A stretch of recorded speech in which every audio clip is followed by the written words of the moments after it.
Testing 1 2 1 2 1 1 1. I'm too close to it. Yeah. Testing 1 2 1 1 1.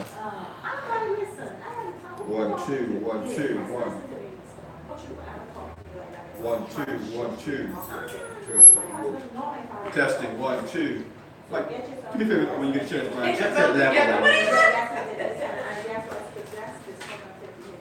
Yeah, I'm gonna have a little Brian, you know how to program this so this doesn't go in hyper mode? Because that's what's going to be an issue here. It's going into hyper mode and turning itself off after a while. Now, I'm hoping it doesn't do that when it's recorded. Yeah, it does when it's actually recorded. Okay, perfect. Okay. So you'll be in that corner right there. So it's going to be, I got it set up so it's 4 of us, so we should be able to, you should be able to see me from here. No, not really. Okay. So the key is, I'm going to give you, because it's going to be 4 of us. So you need to make sure there's enough space for 4 of us. Brian, give me a napkin or something. Clean that out. Yeah, we don't wipe the lid. So I can make a marker or something. And not to go outside. This right here, that's the marker. Make that the marker. That's what I'm saying. I thought I had it from here all the way in. You do. It is now. Okay, perfect. So if that's the case, But yeah. Inside the bucket.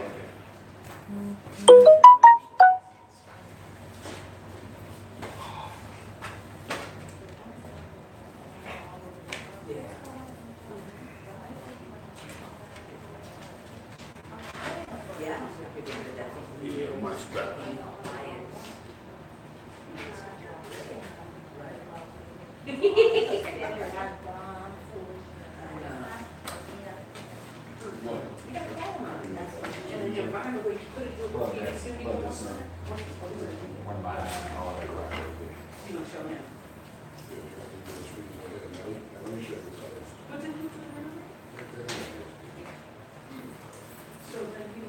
What you doing the rest of the day, Brian?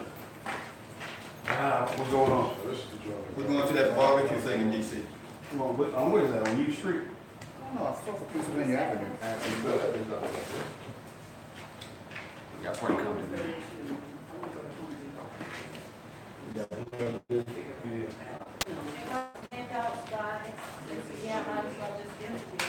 Sippy shot on my clothes.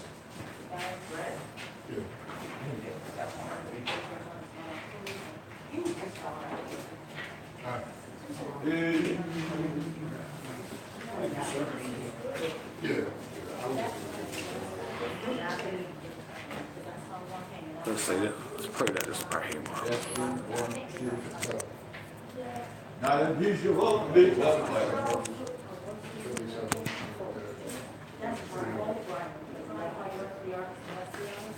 Yeah, you got that back, man.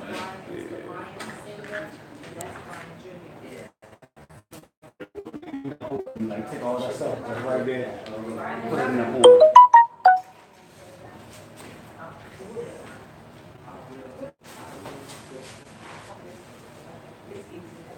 What's going on with the street? Yeah, somebody's way having that one. It's your competition right there. I know. I think we're gonna hit the market first. There's a couple of people that are working on projects that we know. They haven't started yet? That's good.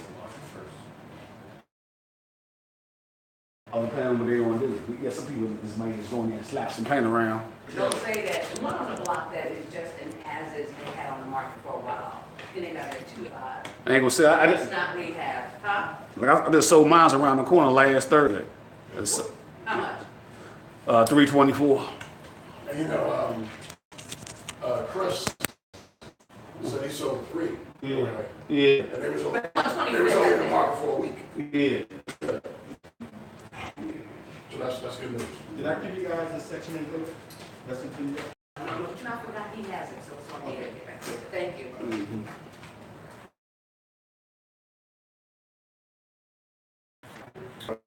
To the DC landlord. They actually find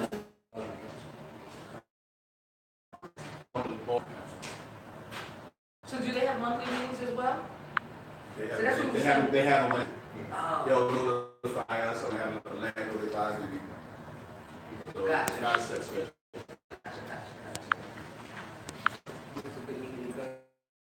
okay, police is good about educating. Yeah, I'm People, just yeah. But at this point, They train That's the right. They train the tenants for discrimination. Exactly. go, you be careful, but it's not. You think I should get a number? Huh? Nothing?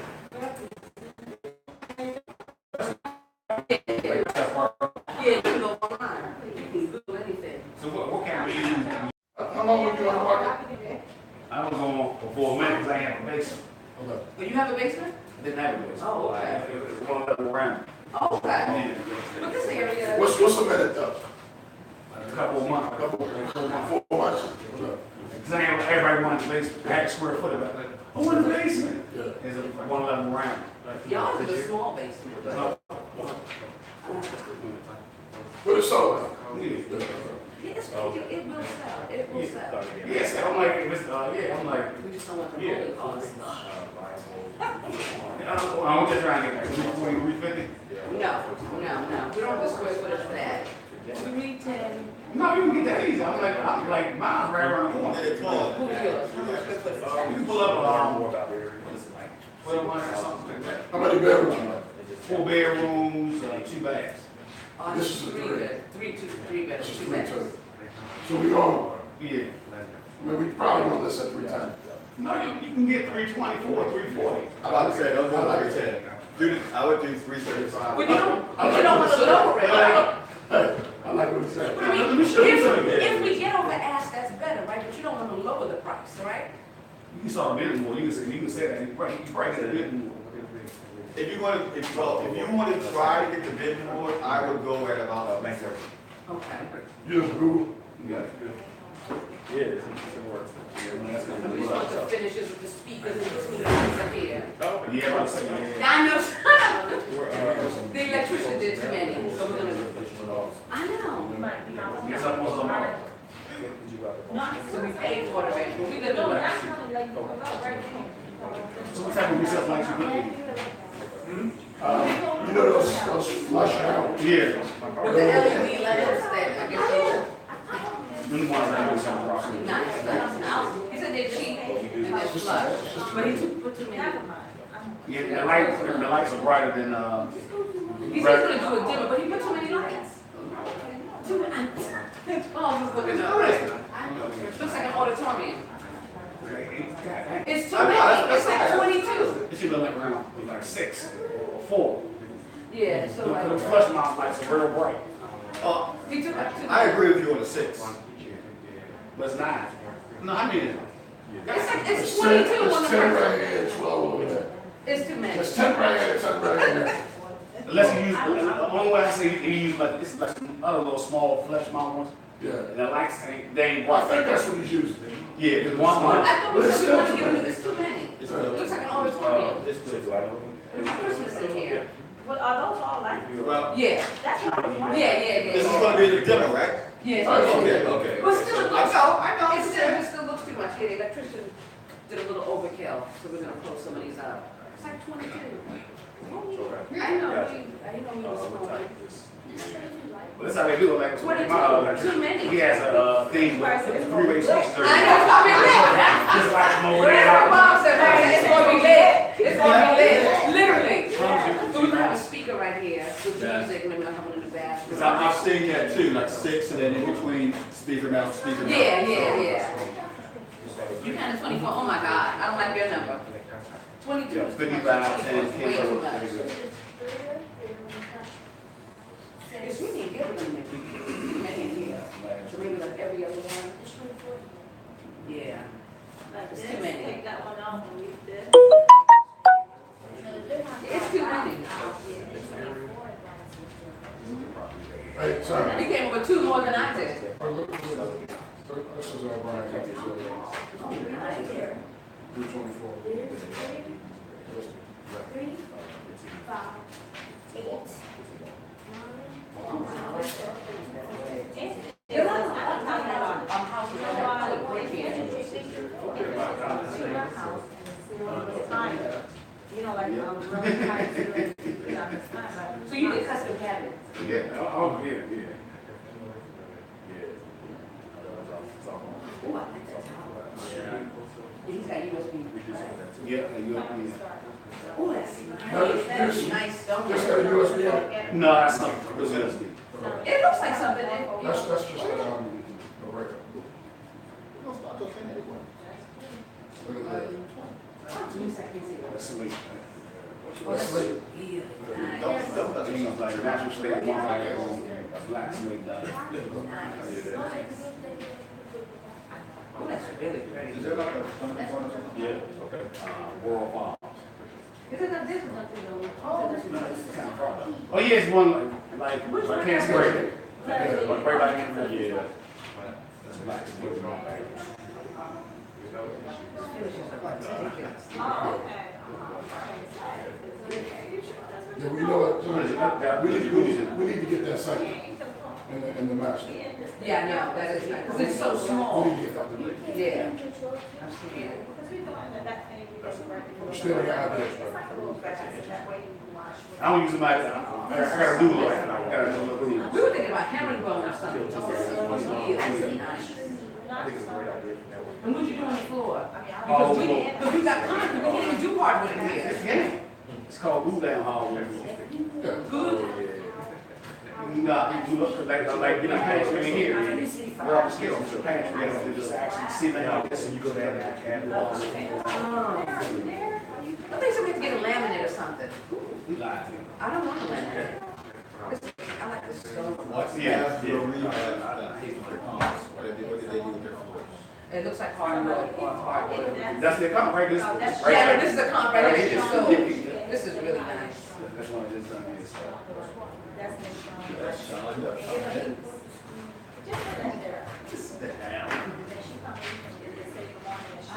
That's really nice. It almost matches the walkway. Yeah, it It is. does, okay. It is. It ties in really nice. Did you see the walkway? Because we're trying to figure out the door, but I like how you painted your, because what color was it? Was it white? You painted it the side? You painted No, it? it's all brand new. Is this stuff on the paper? Yes, and I got some stuff. I love it, I love it. That's good. Homeowners LLC, you was that? Did you get your back top on it? Yeah. And I love it. Behind on tables, what we done, I'm on inheritance, property, I'll be I, prepared. it's late now. Why is it too late? They just did it. Just gone back and just waited. We made it this. Like the color. I know. And then you can't break it. Let's say it's over rehab. So what are you trying to do?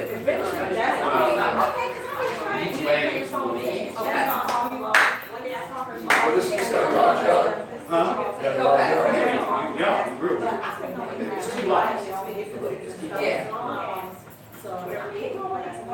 Yeah. Because I think she's in a position. Well, it's right around the corner, the people actually move.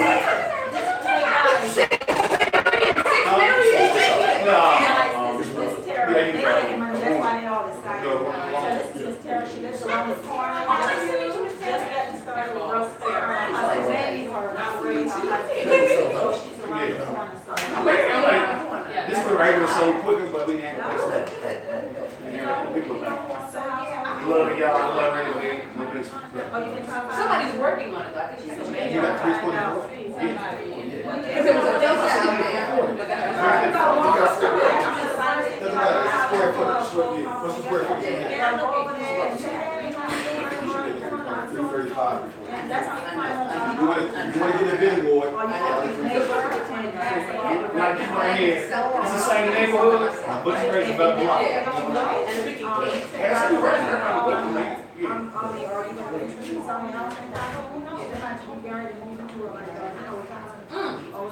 But that's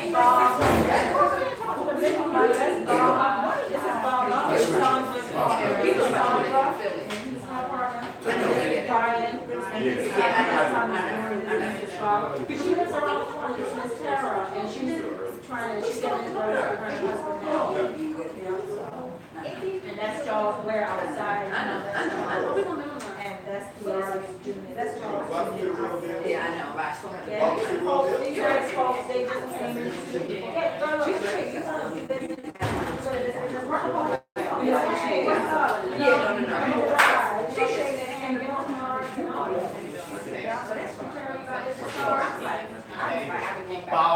Baltimore, Carolina.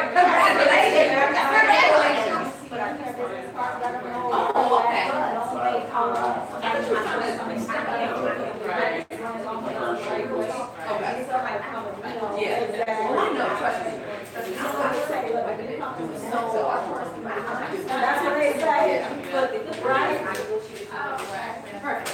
You got to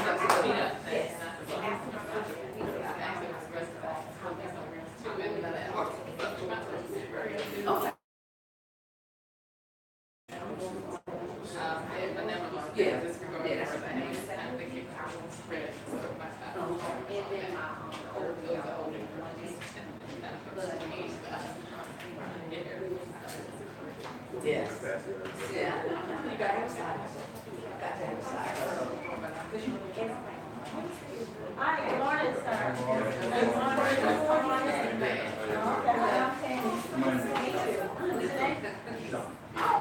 The first roll, you'll get up. I know, right? That's all you gotta wait for. I know, right?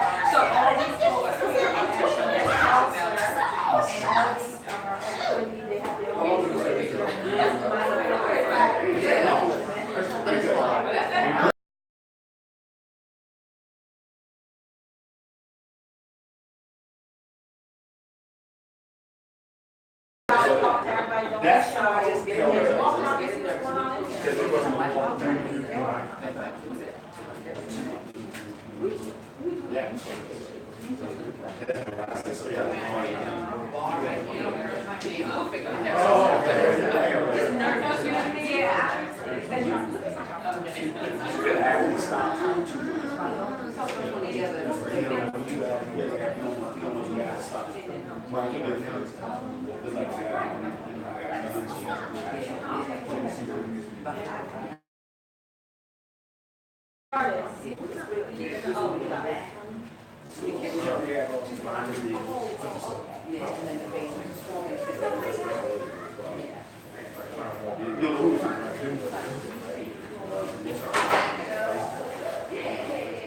Don't stress out, I can see it in your face. I mean, actually, yeah, I mean, what you told me was good.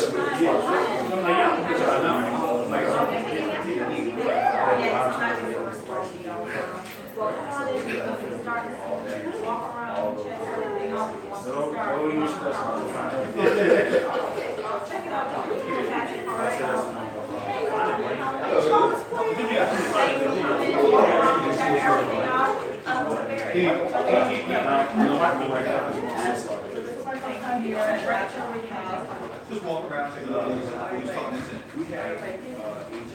It's a lot of stuff, a lot of debris and stuff, so just be careful as well.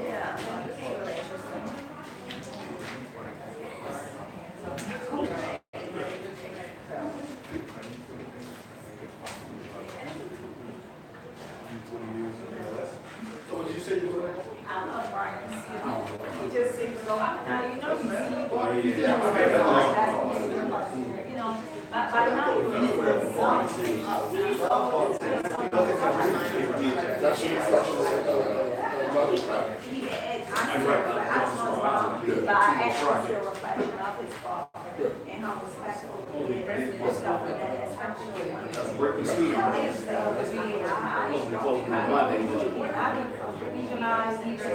Oh, yeah. It's not Egypt. It's Okay. I think it's one of those, I think it's called medicine. Fear. Okay. So a couple of things that I had to do. Yeah. Is the fact that both of them is so I give him guidance to say, go to the house. I should be able to have him out, but that's not. Yeah. Go ahead. Yeah, no, that's right. It could be one of the problems, you know, they got, most of them have, Oh. and I really don't know what So it's more time consuming, but that's what and so I'm kind of still tweaking it, but like I said, he's doing, you know, probably guidance and everything like that. But I said, it's just, it's too tricky to do both of them. 62 old. And I said, well, I'm trying to do it easier, it would be more, Right, and so I also do some chart, and some charts. Oh, good idea, good idea. The bank, I went to, those are the lower, like I said, really sensitive. Be careful that they rock the kind of thing, so. I'm walk around myself, Well, it's a matter of you can move the line. That's why you wanted everything side by side. Line, right, something in here. And you know, Charles, another thing.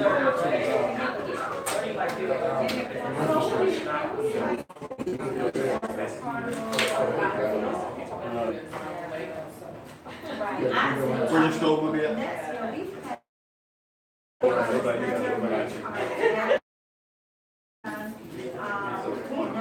How far out we going? 2 weeks. How far is it out? So we're gonna have a new show.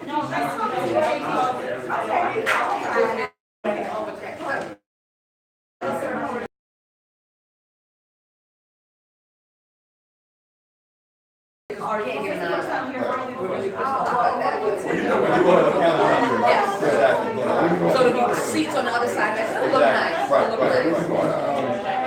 Our original plan was to have. That's the basement. Yeah, so they never did that. Right. All the frost down.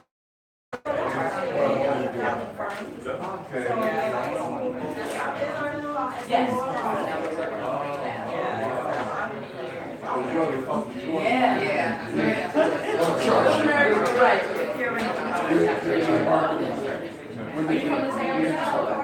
That was in 2001.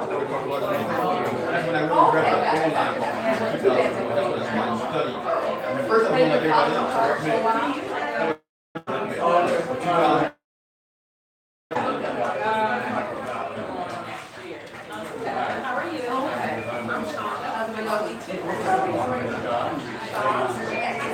Just trying to figure out how you become a mad scientist. 2001, I started studying laundry. 2006, was my first math course. And they invited me to come. One of his mentors, Dan Zianovich, he was doing something in Baltimore.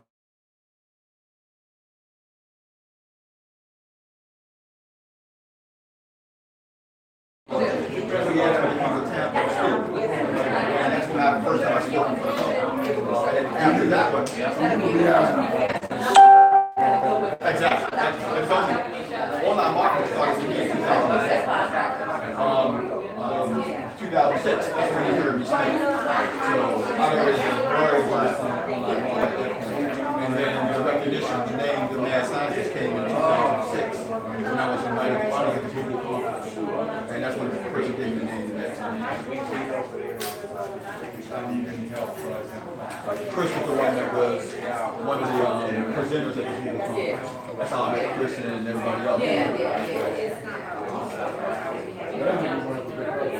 Oh, yeah, 140 minutes. It's usually they're usually somewhere between 40 and 50. So I picture 50 to 65.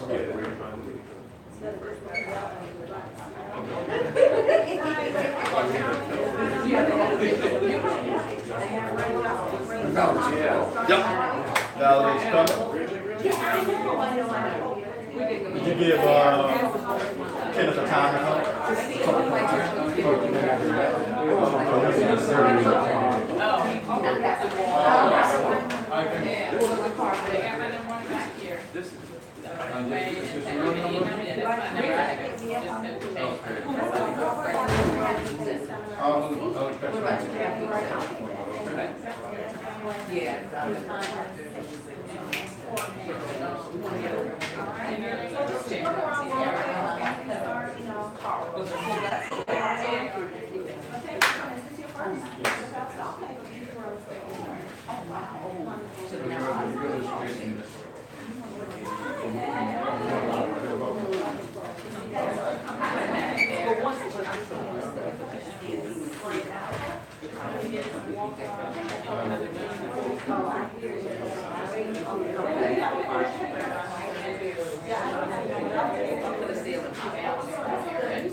Stroke is too. Right, I know. It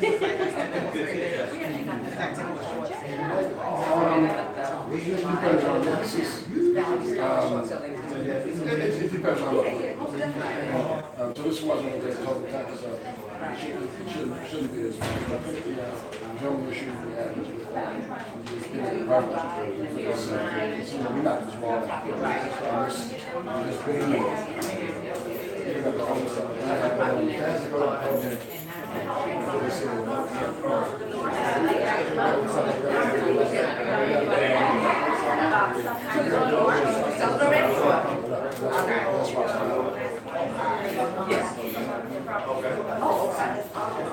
So the quicker the start.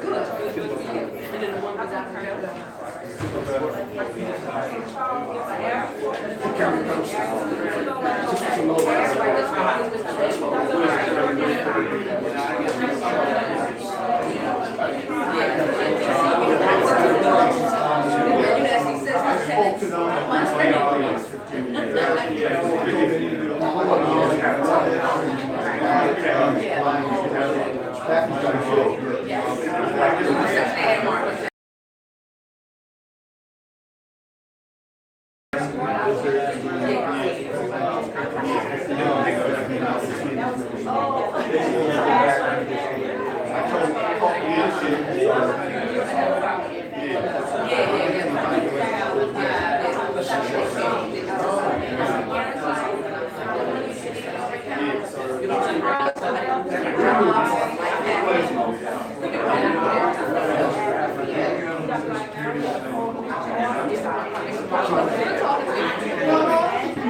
But you know, this, when the wall is I'm gonna tell you, I thought it was gonna be really big. I thought it was I'll be honest. But I don't have we had to take the wall. But it's just funny,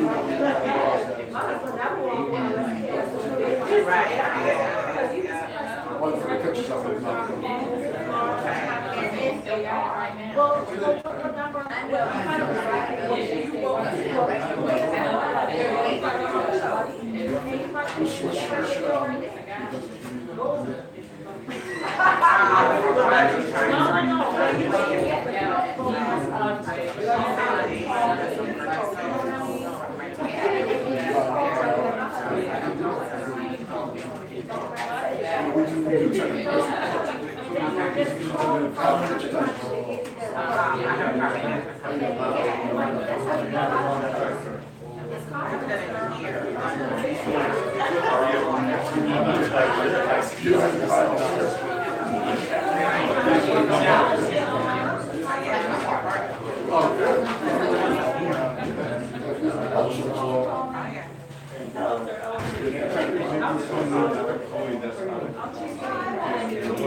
If you have not walked through the property, go ahead and walk through. You get an opportunity to see what it looks right now.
We're gonna get started in about 15 minutes. Right now, just back to the basement.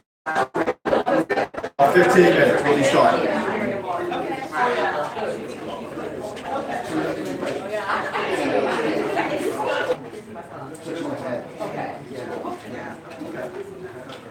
I have another. Mine's got.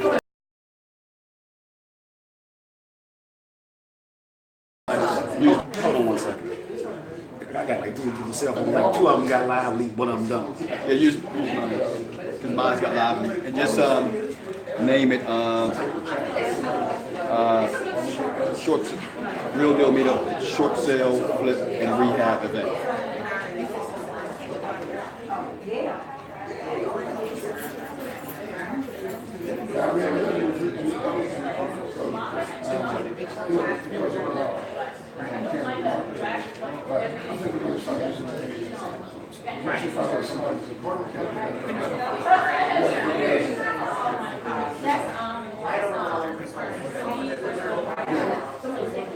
Real deal meetup.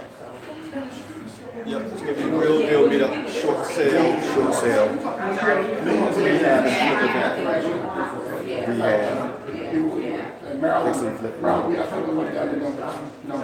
You know more about that floor than I do, man. Voice? Yeah. That's all I do. I don't hardly type. Once we just set it up, this I just be talking. Sometimes my right, sometimes my left.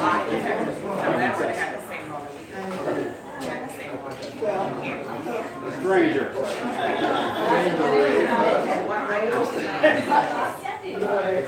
Stranger danger. Stranger danger.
Transition since then, so I'm glad. But as an investor, you gotta pay that.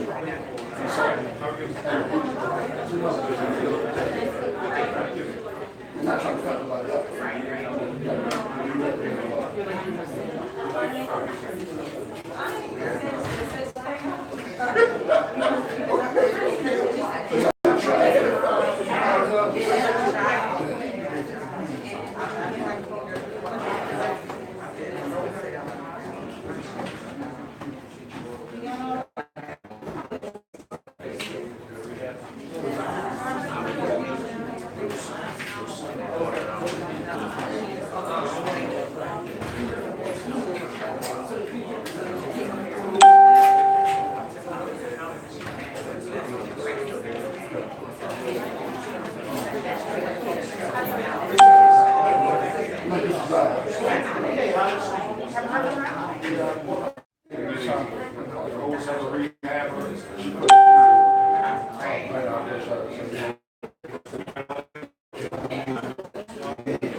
Do me a favor.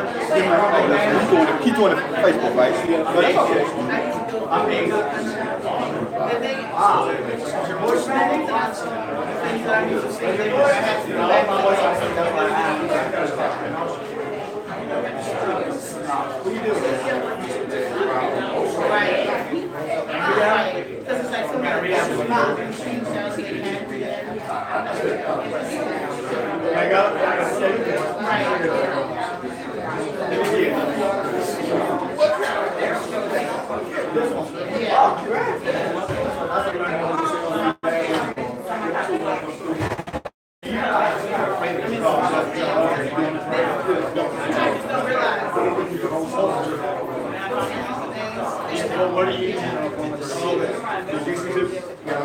Valerie. Oh,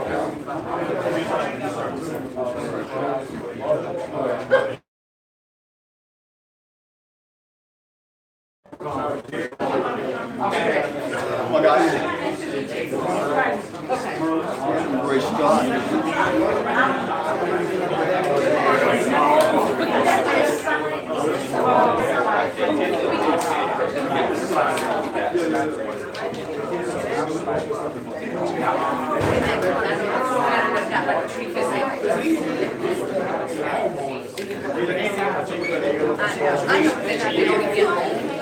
We can still do it. We can still do it.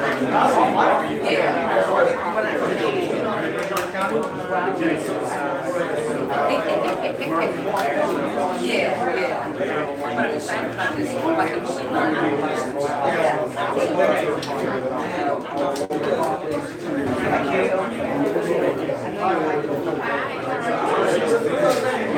like me, I don't like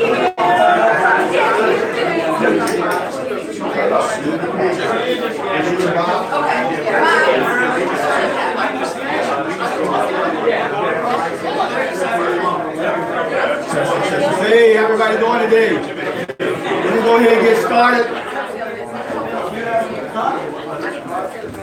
Camera people, how we looking back there? Tell me on the screen. Everybody's coming? So, I need you on the other side of here, on the other side of the bucket. Thank you. Valerie, good.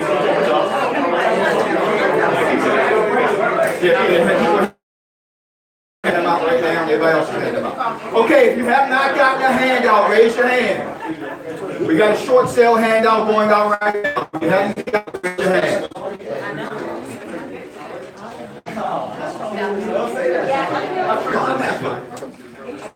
I want to thank you guys for out today. This is the Real Deal Meetup. all the info today is the real deal. The key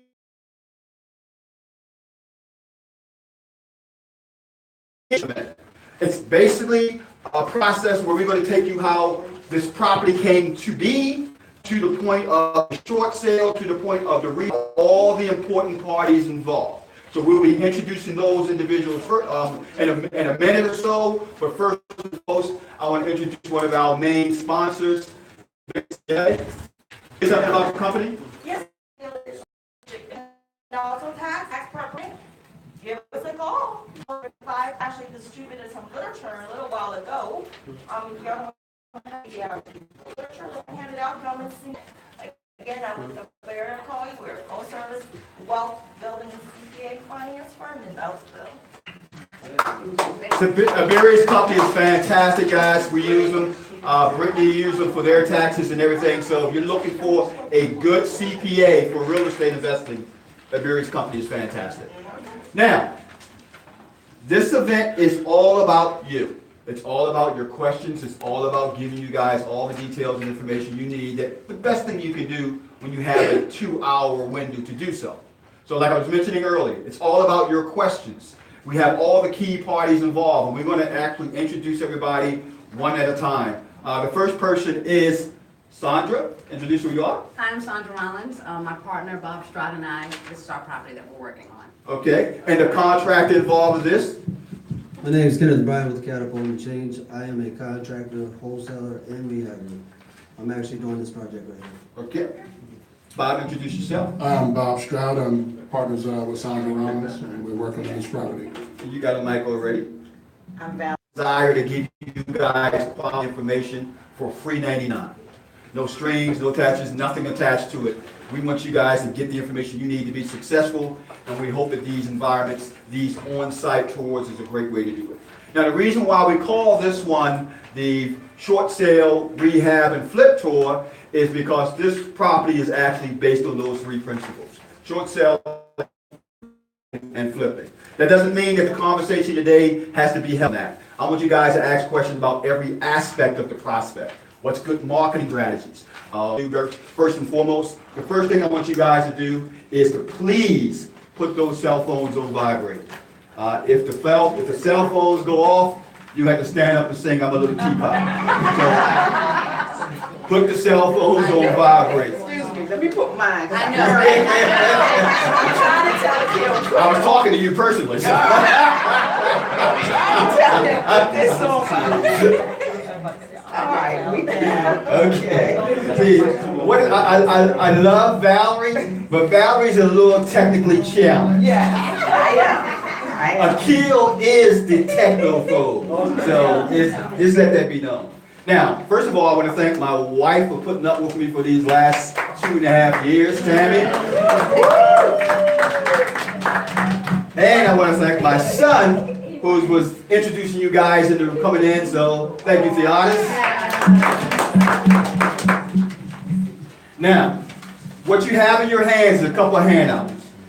This handout right here that says MAD 2018 Rolodex. If you guys want my actual Rolodex of outsourcers and virtual assistants, these people can do everything from web hosting, design, optimization, logos, call centers, you name it, free of charge.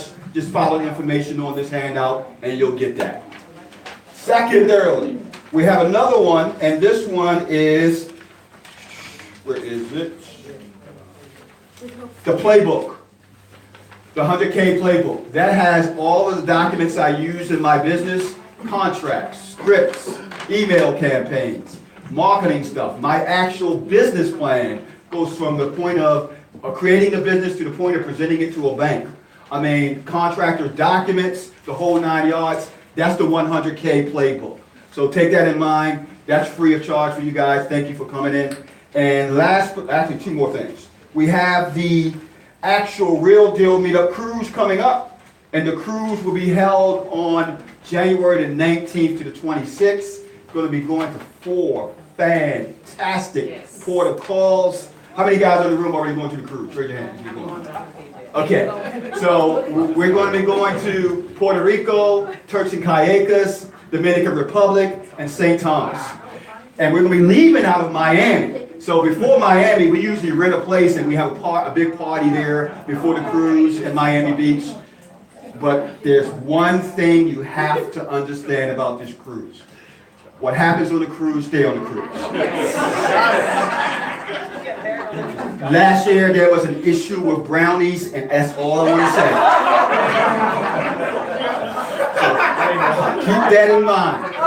So, to get information on the cruise, check with my wife. She is the travel agent extraordinaire who's handling the cruise. Plus, you can go to realdealmeetupcruise.com. Cabins start off at $586. So it's 7 nights, 8 days. So that's fantastic. Last but not least, if you guys are interested in the mastermind program, please, you got the actual form here. Give it to my wife. I'm not going to do a big picture on this. It speaks for itself. We have 2 more spots available for the mastermind. Just fill out the information here and give it to my wife at the end. Now, let's go ahead and get ready to rumble. Okay. First and foremost, tell everybody exactly how the deal came about and the point of getting the deal under contract. Okay, thanks. Well, actually, this deal was a little unique in that Bob and I, my partner, we did not actually view the property initially. We actually found out about this deal on one of the meetups. There was another investor that had spoken with the actual homeowner, recognized that the homeowner was behind, and didn't exactly know how to work the deal. Now, keep that in mind, guys. A lot of times people say, hey, well, you can't find deals here, you can't find deals there. This deal was found on Meetup. So which means probably hundreds of eyes have seen it before that. Yes. I was actually surprised when I reached out to the investor that no one had contacted him. So we immediately communicated, set up a meeting, and then we discussed how we would be able to work with the property since he couldn't work with it. And we talked about that deal as far as how to structure it and all that kind of good stuff. So my question to you is, what was the key thing that said, okay, we're going to pull the trigger on this one? We knew the area, and we actually had worked with Valerie in the past, doing short sales, so we knew that we would have a fix to be able to at least try to get this one to the table. Okay, let's talk about the actual purchase price that you purchased it from the wholesaler. What's that purchase price? We didn't actually sign anything with the wholesaler. We're going to be paying them a referral fee after we actually finish the rehab. What we did initially is that we started discussions then with the actual homeowner. So let's talk about that. So you negotiated the deal so that the wholesaler would get a delayed payment. Correct. Or deferred payment. Correct. When did the wholesaler get paid? They get paid after we complete the rehab. Oh my God. Yeah. So, you know. So we're talking about no marketing. No marketing, zero money out of pocket, and they're pretty much a partner on the deal because they're investing in the fact that you close the deal, you rehab the deal, and they're going to get X amount of dollars. Correct. How was you able to convince them to do that? They're relatively new into the business, and like I said, they thought this would be a deal that they would just walk away from. So anything they're willing to get. Okay, they're so willing to wait for it. Not to mention that it was on the market and nobody bid it on anyway. So they were like, well, nobody's coming here, nobody's actually coming at this property. Right. I need to do something. Correct. Okay. Bob, what was your thought when you first seen this deal? Well, I mean, we had been down the short sale path before, so we kind of knew that you know, we had to be patient with it. So you know, went on ahead with it. We knew the area, like Sandra said. So you know, we were very excited when the deal was accepted. So tell me a little bit about what made you say this could be a short sale about this deal. Well, it was the seller's her situation. You know, well, the best thing is that, you know, she's not in the area anymore. Was behind in the payments. How many months? I believe more than 7 months, something like that. And she had, you know, kind of, this is the key. The property, she had divorced herself from this property. Right. You know, so there was no emotional attachment. No emotional attachment. She was no longer in the area, so that made it a little easier. But it was tricky. But it was a bit tricky. While the owner was no longer in the area, her brother was actually living in the property. So, you know, that prohibited us from being able to come back into the property. So we looked at the property based on the pictures from the original investor. Now, that's kind of daring, Yeah, to go ahead and go through the deal and not actually bid in it. yeah. Who's your mentor? No, I'm just joking. No, I'm her mentor, so don't even go there. So I would. Well, that wasn't really an issue because Right, I know. whatever the property looked like inside, we knew we were gonna have to rehab it anyway. So Exactly. That wasn't really an issue. So one of the keys you look at is worst case scenario. And that's exactly what they did. Worst case scenario, this is the actual rehab cost. Now, you knew it was 7 months behind. You knew it was ideal for short sale. Valerie comes into the picture. Yes. What did you think when you first saw the actual details on this one? Okay, all right, Sandra and Bob shot me out an email, okay, with the details of the property. So first thing I have to do is pull comps, based on the information that they gave me so that when you're looking at properties, you'll be able to identify short sale is. That is when the homeowner owes more than what the property is actually worth, okay? In this case, the homeowner owed $277,000 plus, okay? If you look on public record, it says $277,000.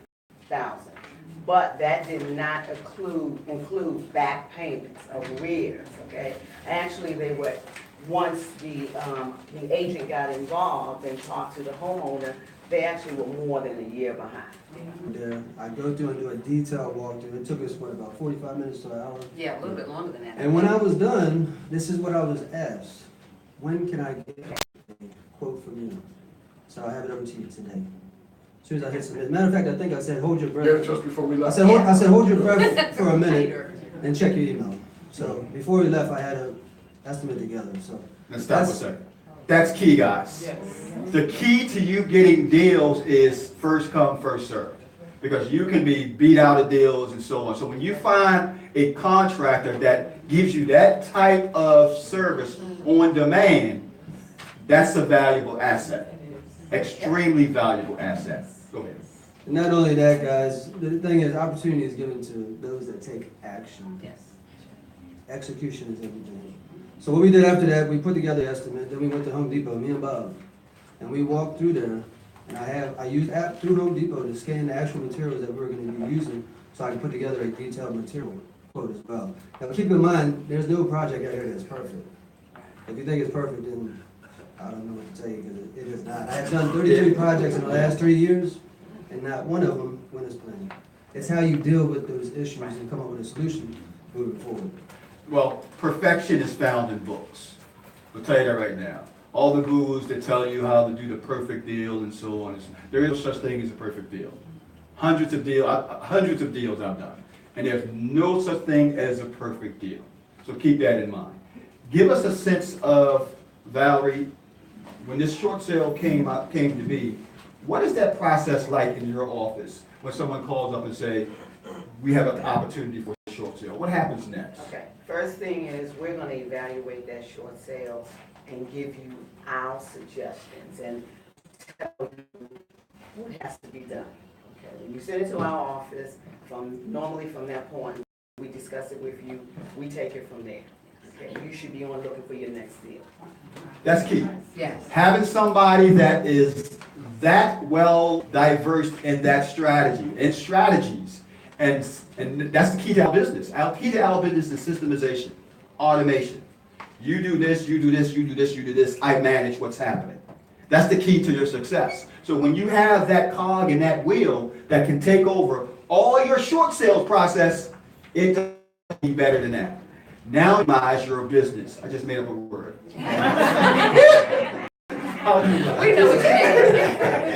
mean. We used to that. Oh, yeah. You're the mad scientist. I make up all kinds of stuff. You're right about that. Okay. Go ahead. So, all right, we take it over, but we do give statuses Right. as to what's going on. We're gonna keep you informed as to what's going on. Now, also, we talked to you about in the beginning, we need to know what your exit strategy is. And one of the things that we're gonna do is go over that with you. This was a really good property looking at the numbers. If you look on this sheet, I give you 3 tips to a successful profit from a short sale, a successful profit from a short sale. And one of them is know your numbers, know your exit strategy, okay? And in this case, this really could have gone either way. It could have been wholesale for a profit of 15 to, what do I have down here? 35,000. Now, most likely, if it was wholesale, looking at the properties that were out here, the profit would have been more like that $25,000 to $30,000. Which isn't a bad wholesale fee, is That's a it? wholesale fee, okay? And I could have almost guaranteed that they would have got there, because we had a bank appraisal of 180,000 as is value on this property. So, We'll go into that. Okay. That's fantastic. okay. Now, let's talk about the numbers. Guys, break down, what I mean by the numbers, acquisition price, rehab costs, potential profit, and so on. The short sale was accepted at 155, So you got the short sale at 155, so that's the purchase price, short sale 155, okay? and repairs are coming in around 55, 57, somewhere around there. So 155 plus 57, that's 212, 212, 211? Okay, 211, and the ARV is? About 310, 315. No, I don't think. I know, I'm being Yeah, conservative. Yeah, you're being way conservative. She is, because I looked at the comps yesterday. Yeah, Yeah, we're trying to be too conservative, we're trying to be conservative. We're trying to be conservative. yeah, I But actually, actually, We want to be conservative. we've actually heard today that, we probably, we maybe be able to get upwards of 340,000 for this property. exactly. So I think And then- 330, what you think? I think about that too. Yeah, I think 330 to 340 is the actual comp on this. Another point that's missing here. That'd be a blessing. Go ahead. I don't think, let's put this back together. Now, Valerie said that the homeowner was in arrears at 277,000 on one loan, and the other loan was a little more, which put her over $300,000 on this house. So, We got this property for $155,000. that's what I said. So you got We got a 50%. 50% discount on this Discount. property. That's true. Thanks to Valerie and her team. Well, Valerie got a 50% Yes, Valerie. discount. That's worth a hand. And my team, it's not just me, I have worked with a team of agents. Exactly. And, I mean, that we. Are excellent. That we work on these properties and we work very diligently on getting it down to a good number, that it's, a win-win for everybody, not just for the investor, but also for that homeowner. And talk about that. What makes it a win for the homeowner? Well, it makes it a win for the homeowner. First of all, let me just say this. We don't ever try to force homeowners into doing short sales. Exactly. Typically, a short sale is a last resort for a homeowner. They've tried a loan modification, they tried to refinance, and so that short sale is their last resort. Many times we can get money for a homeowner, $3,000 up to $20,000 that the bank will approve for the homeowner. So some homeowners walk away with cash. Okay? How's that? How is that? Yeah, I'm sorry to ask that question. No, that's fine, that's a That's good fine. question, because depending on the type of loan that sits on the property, some banks allow a certain amount of money. If that homeowner has an FHA loan, they can get $3,000, okay? On some of your other type of conventional loans, they can walk away with $20,000, you know, in terms of doing it, as they call a relocation fee or short sale incentive to the seller.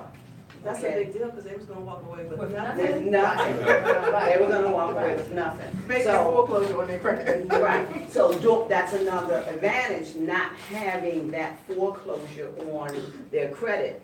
Many times, after going through a short sale, within a couple of years, a homeowner can buy another house, okay? Yeah. Versus having a full-blown foreclosure on the property. So these are advantages, some of the advantages to that homeowner.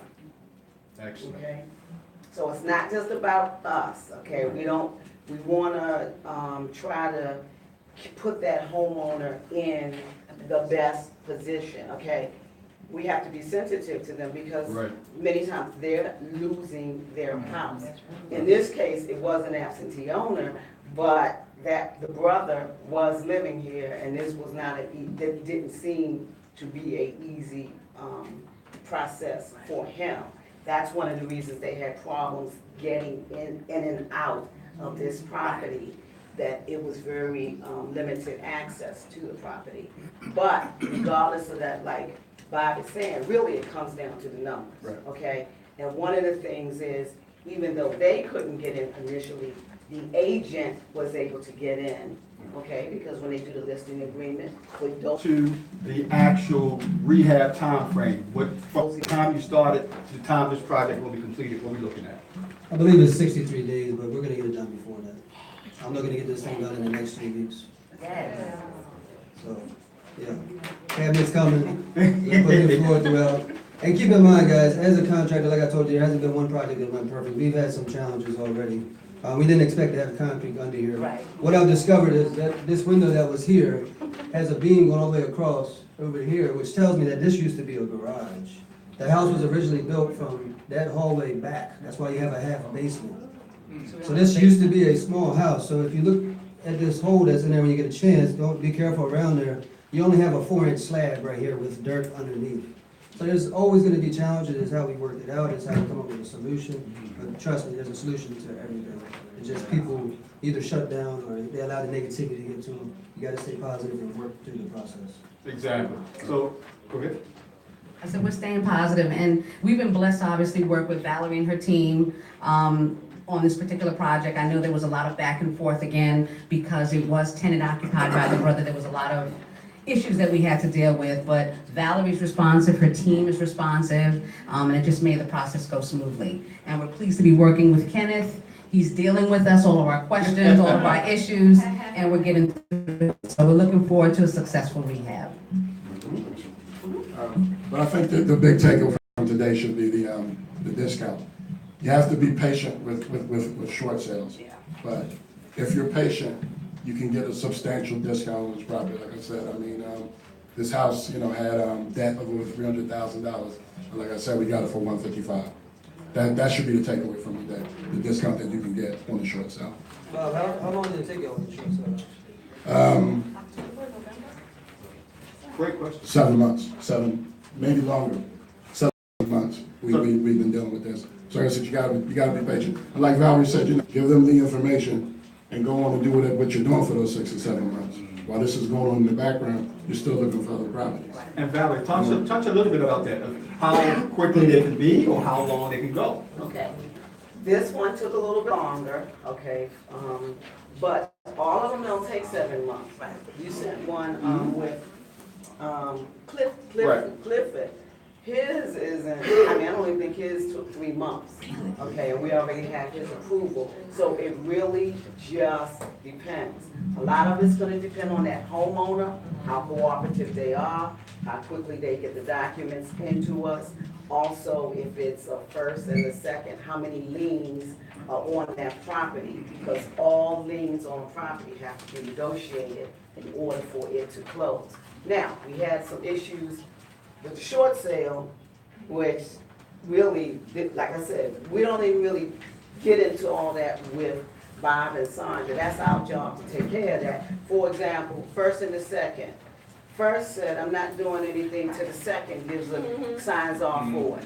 Second says, I'm not doing anything till the first gives an approval. Okay, so these are the types of things that whoever is doing your short sale have to know how to handle. And I'm telling you, they actually worked with Dayella Jones, who is the broker and my daughter, who was trained by me, and she's a barracuda. She's very serious, and she gets the job done. She gets it done. And Bob and Sandra should be commended, because you have, what, 3 other that they have in the pipeline right now, so. Okay. I love real estate. Now, in this business, and I'm talking to Bob and Sandra now, what was the challenge? I mean, this is not your first deal, but what made you guys decide this path of short sales is going to be a niche for us to do? Well, I mean, I guess like a lot of people that start off, investing in real estate, we started off as wholesalers. And, we would wholesale properties, and then, sometimes, we follow the properties. We would see what our profit was and what the, what the rehab was, what the rehab was getting. If we get a $10,000 wholesale fee, they get a $100,000 check. So, I mean, everybody, wants to progress, progress there. So, we actually saw that at one of your events in the past, and liked her presentation. And like I said, I don't want to keep repeating this, but like I said, the takeaway is the discount that we got on this property. So anytime you can get a discount, that's where your profit's made. Well, we've already made money on this property. As soon as Valerie told us, we got this for $155, we knew we had a winner. Exactly. Now, go ahead, you want to say? Yes. How did you find Kenneth? I'm all over social media. Yeah. Well, tell them how you found him. We found Kenneth through the Real Deal Mastermind. Exactly. So one of the things we do is we vet people who I want my people to work with. I don't want my people to work with anybody that I don't think is ethical or anybody to work with. So before we recommend anybody, we'll sit down, have lunch, and see what that organization is about, see what that business is about. And that's exactly what happened with Kenneth. Me and him sat down, we had lunch. I was pleased with what I heard, so I put his information out to my members, my students. And now, how many you got? 3, 4? How many students you work with you now? We got 2, we're working on the third one. I'm actually buying a property from one that's wholesaling the deal too. Yeah, one of my students actually wholesaled him a deal. So it's a fantastic union, but that's another key I want you guys to understand. This business is all about relationship. It's about building relationships. A relationship is the key to your success. Don't burn it. Because he has to be able to feed his people. So I understand getting the dollar down to the least amount you can, but you gotta make it fair for everyone involved. Right. Especially when you got somebody that's giving the type of service that Captivating Change does. Right. Because he does a lot that a lot of contractors don't do. So I definitely appreciate him being one of our preferred contractors that we work with. Valerie is another. Same situation. I knew that she was the best person out there for short sales. But you didn't say anything. I know I didn't take you out. Well, you did come to the office, but you didn't bring lunch. Right. I met with Akil and I met with Valerie at her office, and I said, I want you guys as part of the faculty. I said, I want you as part of the faculty of the mastermind. I want to be able to take all my mastermind students and bring them to you for all their short sales. She said, no problem. And she's been crushing it before that. But how many short sales have you done over the years? Gosh, I've been doing this for short sales. I've been an investor for 20, but I've been doing short sales, about 12, 13 years out of that, so. And you do them in different markets. I do them all over the country. That's what I'm gonna ask. Yeah. Exactly. I do them all over the country, so it doesn't, once you know how to do them, you can do them anywhere and anywhere. I can't even guess how many. I've done so. That's good. Well, the point I'm trying to make is that this business is all about relationships, and the key to relationships is cultivating them and keeping them happy. That's the key. So, like I said, she's on our team, Kenneth on our team, and a lot of other people on our team because they have that reputation that we want our students to be a part of. Any other questions? This is your questions time. Yes. I just wanted to verify at the end, what ultimately happened to the other portion of that debt? It was eliminated? The debt. Then we go Okay. to the short sale. All right. One good thing about doing the short sale versus the property going to foreclosure. If the property goes to foreclosure, there is a possibility that the bank can come back to after the homeowner for the additional debt, okay? So versus doing the short sale, in most cases, the bank waives it, and they actually get that in writing, that additional debt will be waived. Is in DC do foreclosure because a lot of people aren't doing those, aren't getting to those homeowners and doing short sales. Also, once you learn how to do it, you can do it all over the country, okay? We're in other markets. I would like to get one. Okay. No, I was breaking my head. Okay. Kenneth, give people a breakdown of what the draw schedule look like on this in regards to what work is being done and so on? How many draws it is, scope of work and such? Yeah, so we got a total of 5 draws. I'm gonna be honest with you guys. Some of the issues that I have on these projects is the flow of capital. Okay, so it's very important that this flow of the capital keeps us moving because the people have to be paid. There's a lot of people involved in the project.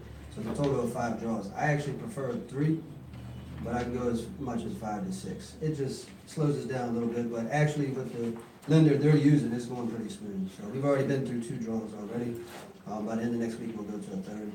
And like I said, I'm looking to push this thing and get it done in 2 years. So keep this in mind, lender extremely important, because they're gonna dictate how that draw schedule flows. And they're gonna dictate exactly what needs to be done in order to receive the draw from the draw schedule. The lender on this project is one that a lot of my mastermind students is using. The company is called Pimlico Funding. Fantastic company to work with. If you go to the website, Meetup, on the Real Deal Meetup website, you'll see their information, Pimlico Funding Group. We got a number of deals going through with them, and they got deep pockets. And they don't have any junk fees. You don't have to worry about coming out fee for this, appraisal fee for this. It's just straightforward. One more thing, guys. If any of you decide to work with me personally, just like I told you, I work with them. We met at Home Depot, ended the project. I've also helped them with the scope of work and draw schedule. So the beauty of it is I understand the whole aspect of the business. I told you I'm a contractor, wholesaler, and a flipper. So I will help you guys for those that need help. Along the way, obviously, I keep getting busier and busier. It will help if you have a scope of work together once we meet, because I can look at that scope of work and I know exactly what I need to go on numbers for. The key to this process is the fact that Kenneth is acting as the project manager as well as the contractor. So there's opportunities where you guys may be working with one or the other, or that person may be handling both tasks. It's up to you to decide how you want to handle that. We have our own project manager on all our rehabs. So we basically manage the process. And no matter who you have in that process, do not let anyone bully you through the process, regardless of if they're the project manager or whatever. That person works for you. Right. So they need to understand that they work for you, and work needs to be done at the time in which the actual scope states it should be done, and at the completion and at the actual, in the level of excellence that the scope maintained that it should be done. So that's one of the things I see a lot of investors get bogged down with when they hire people to do work. They let that person boss them around because of the lack of knowledge. Don't let anyone boss you around. I won't let my students get bossed around, and I don't want any of you guys to let the contractor boss you around and dictate the actual job to the point where you feel as though you have no say. You're paying the bills, you have all the say. Can banks refuse to do a short sale and just do an auction? Great question. The question is, can banks refuse to do a short sale and just do an auction? I'm gonna let you take it, and I'll take it as well. Oh, absolutely, they can, but we've gotten this kind of down to a science that when you send us something, we're screening it. And if we don't think that we can get a short sale done, we're not gonna take it. Okay, but a bank can refuse it. A lot of times people think, oh, I'm just gonna put a lowball offer into the bank. Those are the ones that are gonna get refused. You gotta know what type of offers to put into the bank so that your offer can be accepted, okay?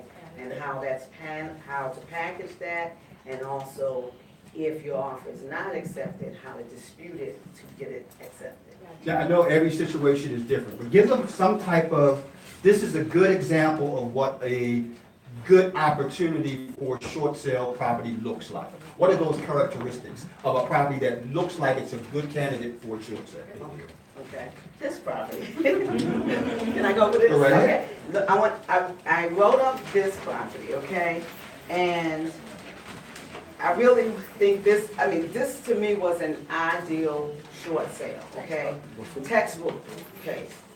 Homeowner owes more than what it's worth. I told you that they owed over $300,000 on this over $300,000, on this property, okay? The as-is value of this property, okay, was 170 to 190, okay? Homeowner owes over 300, but the as-is value before anything was done to this house was 170 to 190. How do I know that? Through the comps, right? Through the comps, gotta know your numbers. And also because when the bank did their appraisal and a BPO, because some banks do both. BPO is a broker price opinion, which is when an agent comes out and gives a value that they feel on the property. This bank, which was Aquin, did a BPO and an appraisal, and we have a copy of the appraisal, and the appraisal was 180. Okay, So one characteristic is being upside down. being upside down, that's the first characteristic. Okay, now one of the things I want to talk about in terms, just real quick about being upside down. A lot of times people think that when houses are going to foreclosure, that it has to be upside down. You still, I mean, we're looking for properties out here, and you see properties that are going to foreclosure. Now, if it's not upside down, but the people are it's going to foreclosure, you still want to be able to put offers in on those properties. So this goes back to knowing the numbers and evaluating. Okay, I know I'm talking fast, but anyway, all right. Property was worth as is 170 to 190. Okay, actually Sandra and Bob's initial offer, because we always go in lower, even though, you know, we know what the as-is value. Your initial offer, I think, was like 130. 130. Their initial offer was 130. We always want to leave room to negotiate. That's key, guys. In any part, whether it's a short sale or any deal, have a bottom to work your way up. Don't start off up, because in most situations, seller or anyone who's selling a property, that's their up number, that's their high number. So you're able to talk them down if you know what their bottom number is. The same with you in reverse. Start your number lower than what you're willing to go as high as. Your number was 130, Initially, I think. and you want to go as high as what? Probably around the 155, 160. So you started off at 130. If you get the number at 130, icing on the cake. If not, you got a high that you want to go up to. So keep that in mind when you're negotiating, whether it's short sale or any kind of deal. Now, let me say this. If they would have put in an offer around 150, 160, and the bank immediately accepted it, I would have been extremely upset. Yeah. Literally, I would have been out of my mind. Okay. Even though that's what they wanted, Yeah. now I'm like, oh my gosh, what are we gonna do? Now we gotta bring it down. Yeah. That's just me. I mean, Oh, I that's want the best price, Yes. okay? So, again, 180 was the bank appraisal. Notice they got it at 155. Another thing, whoever is negotiating your short sales, bank have formulas they use. So you gotta know what those banks' formulas are. If you don't, the bank will come back at you, I want 180, okay? But we know the bank formula, so we know what the bank can go down to in terms of that appraisal, okay? All right, next thing on this, it's very, very important. Title company, your team, your agents gotta know what they're doing, okay? And some of the banks want the property listed, okay? If it is an FHA loan sitting on that house, that house has to be listed, I think it's for 21 days, okay? Which means that somebody could come in and bump their offer out. Okay, you gotta have to know an agent who knows how to deal with those situations, because they were, to use agent terms, they're procuring cars of, okay? And so you wanna make sure they get that property, all right? Next thing that's important, you gotta have a title company, okay? In this one, we did a split closing. Yeah, it was Okay. little dicey. Little dicey with the title company, okay? So we did when you're purchasing a property, especially when you're getting financing, even though we did the short sale with another title company, the lender came in and said they wanted to use their title company, okay? Be honest, it was dicey, okay? But again, you gotta have a staff that knows how to deal with that. We did a split closing, meaning that we did, the title company that handled the original short sale handled the seller side. The lender's title company handled the buyer's side. And that can be a little challenging, but hey, you gotta be up. Well, I'm looking at Bob's face. You gotta be up for the challenge because, I mean, what you're gonna make off of it is worth it, okay? So, in terms of this, like I said, being the homeowner wanted out. Okay, you want a homeowner that's really motivated. There you go. Homeowners gotta be motivated.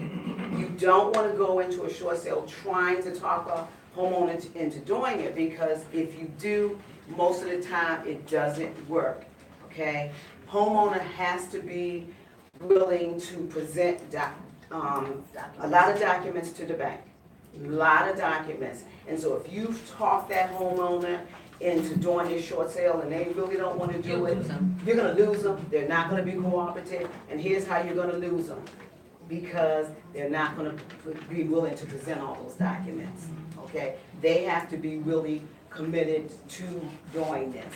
So in this case, you had a motivated homeowner who really just wanted out. The numbers were good. They were definitely upside down, okay? And Almost a year behind the mortgage payment. they were more than a year behind. Right, so all those characteristics equal. A good short sale, okay? And a lot of times, you may not know all of that initially, because many times what the homeowner tells you isn't necessarily, They've okay? mentally checked out, and it's their version of the truth. Truth. What the first thing we're gonna do before we even commit to doing the short sale with you, we're going to call the bank and get the real story and the real numbers, okay? We won't even say we're gonna take this short sale and work it for you until we get the real numbers from the bank, because we have to make sure that this is something we can do, and also that the bank is willing to do the short sale. And in most cases, they are willing to consider a short sale. But like I said, this to me was a classic short sale. Any questions regarding this? Yes. Yeah, now, so are we saying that a foreclosure, we're saying they were a year behind? So they were in foreclosure? Yes. Right, so we're converting a foreclosure to a short sale? Well, okay, which they were in a, anytime you're 90 days behind, okay, many banks are gonna, submit you to the foreclosure department, okay? Once you're 90 days behind, the homeowner has to do something to, remedy those late payments. If you're 90 days behind, you can't just say, I'm gonna send in one payment. If you send in one payment, they're gonna send it back to you, okay? You gotta be on some type of repayment plan, try to do some type of loan modification or something. So technically, 90 days behind, you are in foreclosure or pre-foreclosure. The key here is in foreclosure, not foreclosed. That's the key, in foreclosure. So you actually, so then in other words, what you're saying, you actually pick it up at that point of the 90 days, for the short sale? Well, we pick it up whenever they call us. I mean. Okay. Okay, so most of, to be honest, 90 days, we don't get a lot of calls at 90 days, because homeowners are trying, if they want to keep the house, they're trying to do repayment plans, refinance, loan modifications, okay? Many times when homeowners are calling us, they're gonna be anywhere from a year to 5 years behind. So, yes, people are 3, 4, 5 years behind on their mortgage, and they still own the property and has not been foreclosed on yet. So it's in foreclosure, or in the process of foreclosure. And it hasn't gone to the auction, Right. okay? Another question, anyone? Yes. Suppose you cut the bank out and made up their back payments and bought it for them. Well, Did you gain that much? Well, the key to that is, if you're talking about this deal, it didn't make sense because they're upside down. So this deal, that didn't make sense. But owner structured financing, that could be a situation where there's a large equity position in the deal by making up the payments. But it didn't make sense for this one. No, you said it. Any other questions? Yes. Yes, Charles. Sometimes on the auction, you see the date of the auction. Mhm. For the can you be able to reach the homeowner before that date and buy that property? Yes. Through you? The answer to the question is, sometimes before the auction, you see a date. Are you able to reach that owner and speak to that owner? The answer to that is yes, but it also depends. Depends on if the owner still lives in the property, or if the property is an investment property, or there's someone else living in the property. As an investor, if they're in foreclosure over 60 days, you're not supposed to be reaching that person that's in foreclosure. You're supposed to be reaching that person by way of an agent, if they're in there, but if they're living in the property. Now, if the property is absent, the owner, like this one was, you can go after it any time with a point. But yes, it depends on that situation based on your question. And what Charles is talking about, in Maryland, we have the PIFA law. Protection of Homeowner and Foreclosure Act. Okay, so you have to know, that goes to marketing, okay? How you can market to homeowners. So that's. And the 100-foot view of that is properties that are over 60 days late in their mortgage payment and the person lives in the property, you have to have an agent or, it's still through the attorney?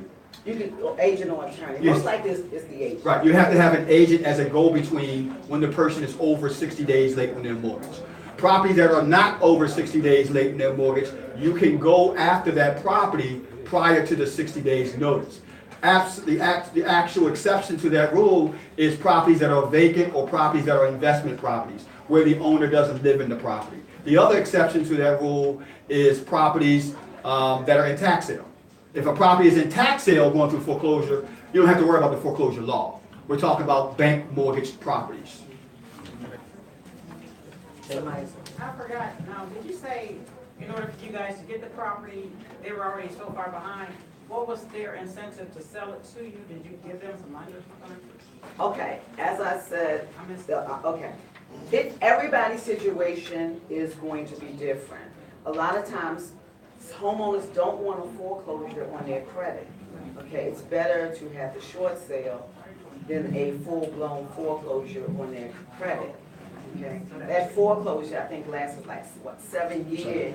7 years on their credit versus doing a short sale. Let's say if they want to buy another house, in a couple of years, they can buy another house. So that was the incentive? Well, that is one incentive. Another incentive, they may be able to get some money out of it.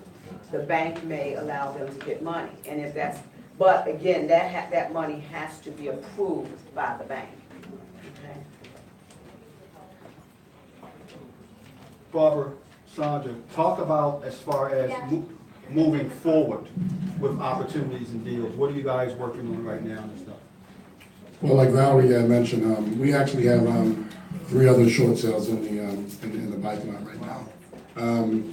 And we always continue with with our wholesaling. We also do tenant placement, so if we have any landlords in here, you want to outsource some of your tenant needs. we do that as well. But like I said, the takeaway here is substantial discount with the property using the short sale process. Using the short sale process, right?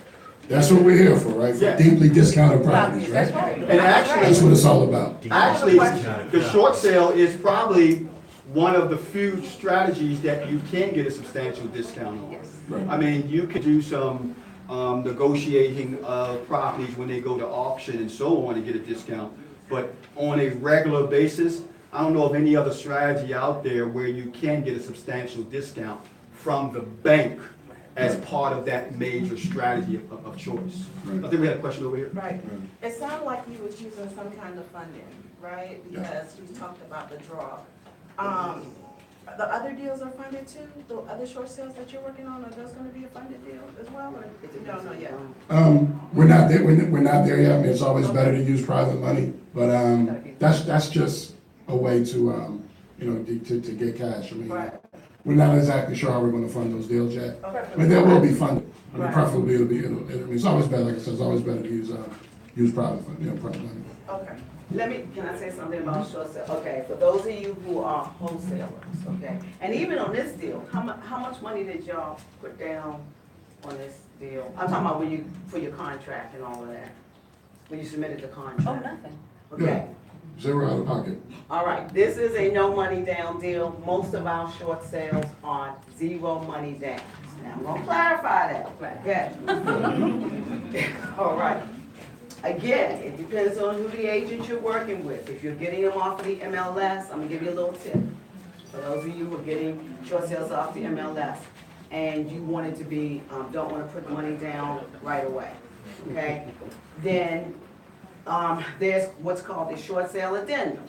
So what you wanna do is make sure, have that if the agent is insistent that you put a deposit down, you wanted to put the deposit down after third-party approval, okay? So meaning if you don't get third-party approval, then you didn't put the money down, okay? Now, our short sales in general, we don't put zero down. I know I'm gonna get it, because I'm gonna say it, because I know the agents in here, there is no law that says you have to put earnest money deposit down. You do have to put proof of funds, but not earnest money deposit down. My daughter is a broker, and she keeps our office very legal. She will tell me in a minute, Mommy, you can't do that, okay? And tell you? she does. But you know, I'm creative. I'm creative, yeah. She knows, Mommy, you can't do that, okay? So, I'm saying that, again, there is no law. So I love short sales, especially for new investors, because it's very little risk. There's so many ways to get out of that contract. When that short sale approval letter comes, if there's one thing in that short sale approval letter that you don't agree with, I'm out, okay? If you don't, just don't sign it, I'm out, okay? So it's very low risk for new investors. It's great for those who don't have earnest money deposits, because it's really not required. The bank is not requiring earnest money deposits. I have not had one property where the bank has said, you know, we're not accepting this because there's no earnest money deposit. They do want proof of funds, a proof of funds letter, but not earnest money deposits. So all of our deals that we do using our team are zero money down. And one of the key things that we talked about earlier was exit strategies. Short sale is an exit strategy. It's a strategy that you look at the deal and say, here's a way in which this deal could go. Here's a way in which this deal could wind up. It could be a short sale, it could be a wholesale, it could be a rehab, it could be a guaranteed rent, it could be a tenant placement. So you have to have a well-versed in all the different exit strategies for you to really monetize your business. We call it being a transaction engineer. That's what you want to do, because once you are able to take any deal and figure out a way to monetize it, then you're not a one-trick pony. You're not that guy that's only doing wholesaling, only doing rehabbing. Nothing wrong if you want to be a specialist in something. But I teach my students that you want to master something, but you want to add multiple tools to that something so that you can make money when wholesaling isn't popular in this area. You can do structured financing, short sales. You could do guaranteed rent. You could do subject to. So you want to have a well-versed education level, especially when it comes to exit strategies. Yeah, and I think when I talked about zero out of pocket, I mean, I'm talking about as far as what Val just talking about, the earnest money deposit to put your offer in. There is actually, but depending on who you're using too. I mean, private money is always the best, but if you're going to use a hard money lender, you have to play closing costs on the property, and they usually loan you 80% of the purchase price. Right. So you have to come up with that other 20%, and plus you have to pay closing costs as well. So it's not, when I just didn't want anybody to misunderstand when I said zero out of pocket. Zero out of pocket on this end, but when you go to closing, you have to have some funds. And there's also one more fund that you have to worry about. You also have to worry about the actual draws. Right. And here's something that I want you guys to totally understand. If you got a lender, a hard money lender that has 4 draws. And the draws are 15, 25, 15, and 15. Right. The money you should have available in your pocket should cover the highest draw amount. Right. So if the first draw is 15 and the second draw is 25, you want to make sure you have 25,000 available, so when that second draw comes, you don't have to look for the other 10, because all you prepared for was the first draw amount. So whatever's the highest draw amount, that's the amount you should have part of your savings, because the lender is going to require you to cover your draw step, your first draw. But don't get confused and say the first draw is only 15, so that's all I gotta have. No, you gotta have whatever the highest draw number is, because you're gonna have a draw that's 25. So when you put that 15,000 to pay that contractor, and that second draw is due, you got reimbursed from the lender for 15,000. Where's the other 10 coming from for the second draw? So you gotta have that, at least whatever the highest draw amount is, as part of your savings to cover your costs. Right, because that first draw is coming out of your pocket. You don't get the money until you pay the first. I mean, you're recycling the same money, but the first draw is coming out of your pocket. Then the lender reimburses you, so. Be aware of that. Be aware. Now, I'm looking at the looks on people's faces, oh, I gotta have 25,000, or I gotta have so-and-so in the bank. Okay, work up to that. Right. Wholesale some of these short sales. Okay, how much did I say that they would have made on this if they wholesaled this property? Okay, 15 to 30,000, most likely it would have been 30, okay? Because in this area, I'm telling you, in PG County, people are fighting over property, so they would have had multiple offers, so they would have gotten at least 30, 35 in a wholesale deal with no money down, because there would have been, they're not rehabbing it, right?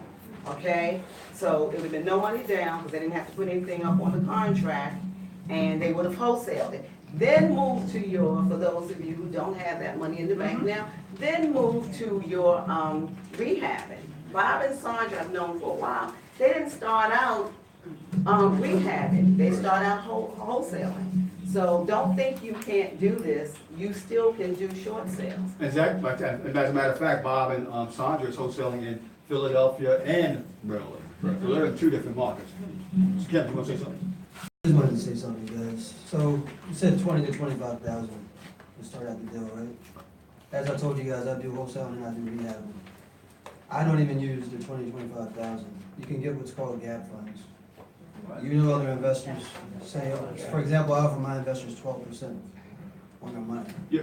So if you need 20,000, say, hey, listen, and then you have a reputation like I do now, they know you get the job done, you can get that funding. So don't allow that to scare you either, the 20 or 25. There is other ways, as you said, transactional engineer. That's exactly what I do in my business. I have built my business from scratch using none of my money.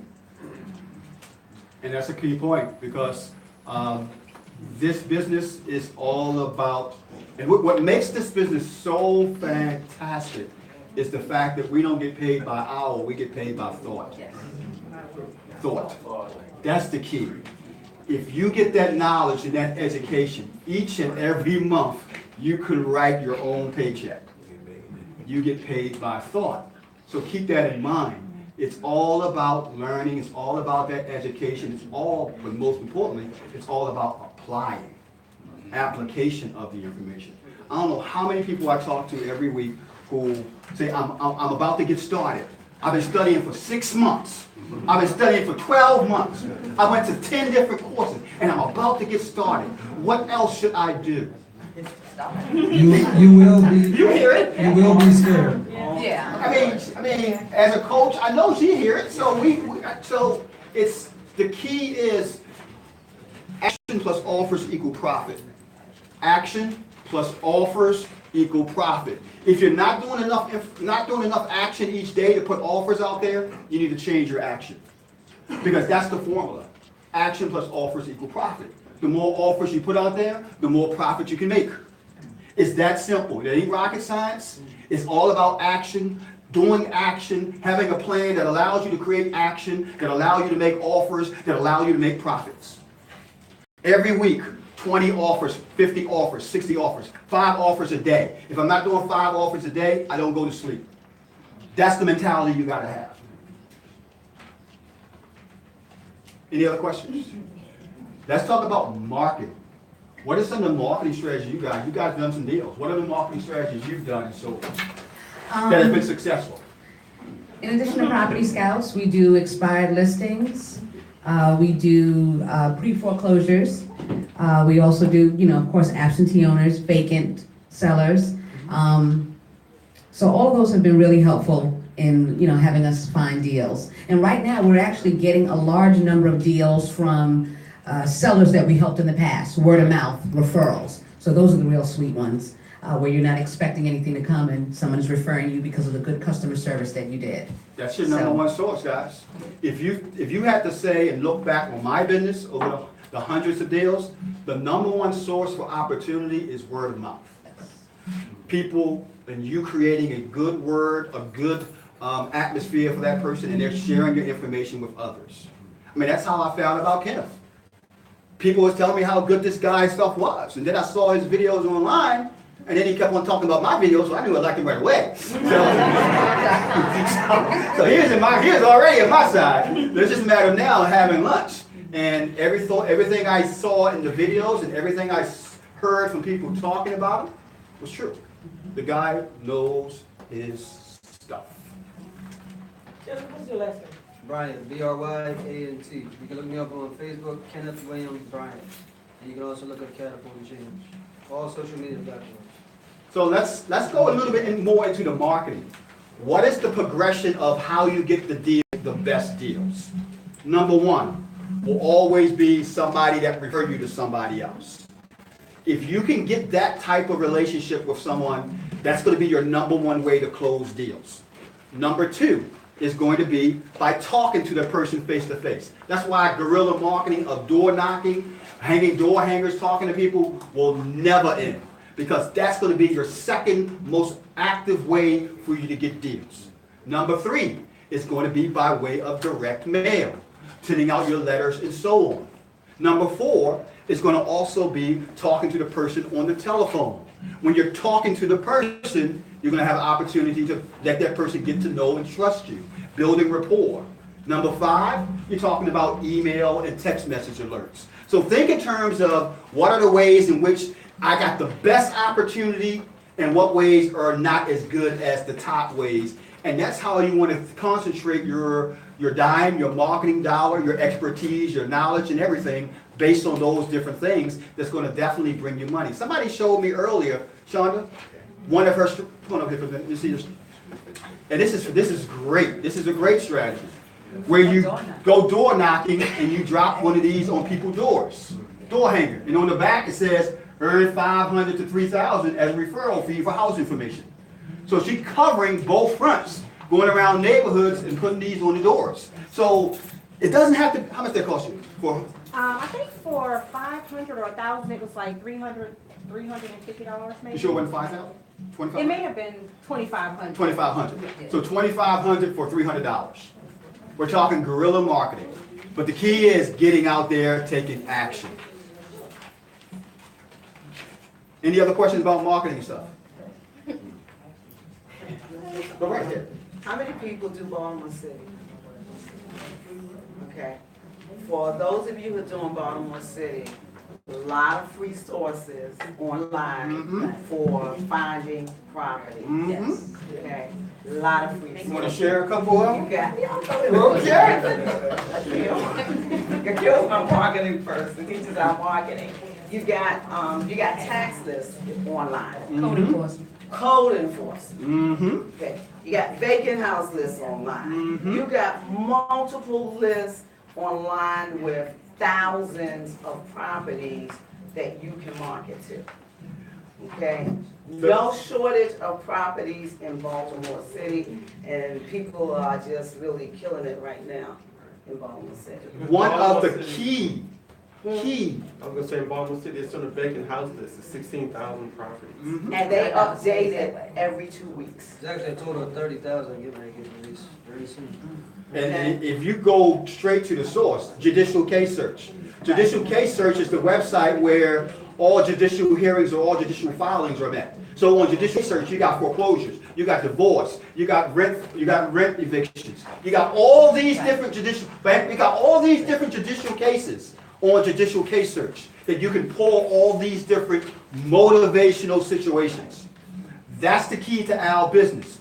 Motivational situations. Rent court. Somebody's filing for eviction at rent court. Failure to pay rent notices. Probate. Going to the actual courthouse for probate. Another good one at rent court is when you're sitting in rent court and you're listening to the landlords getting cursed out from the actual judges because of issues in their property. I got a relief for you, Mr. Landlord. So sit in the courthouse. I'm telling you guys, there's so much opportunity of low-hanging fruit. When you're doing searches like on judicial case search, look for those landlords. We're looking for the motivation situation. We're looking for situations where the seller could be motivated.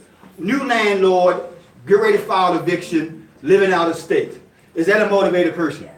So you can look that information up at the actual failure to pay rent notices going down the courthouse at 501 Fayette Street. So all these opportunities are out there for investors if you just know where to look. And like Valerie just said, all of this is free. None of those things I just told you cost you any money other than your time.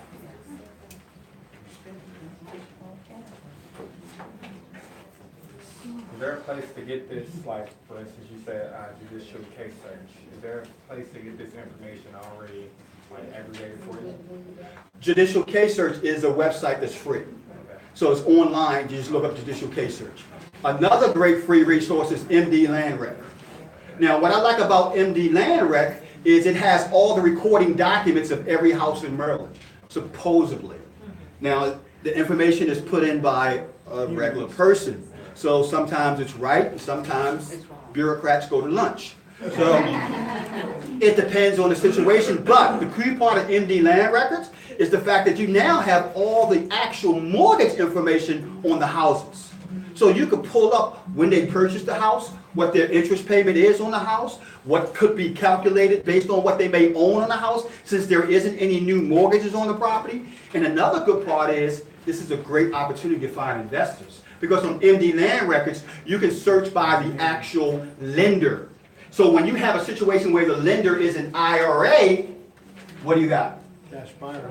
Chances are it's a cash buyer, where the lender is a self-directed IRA company like Equity Trust and so on.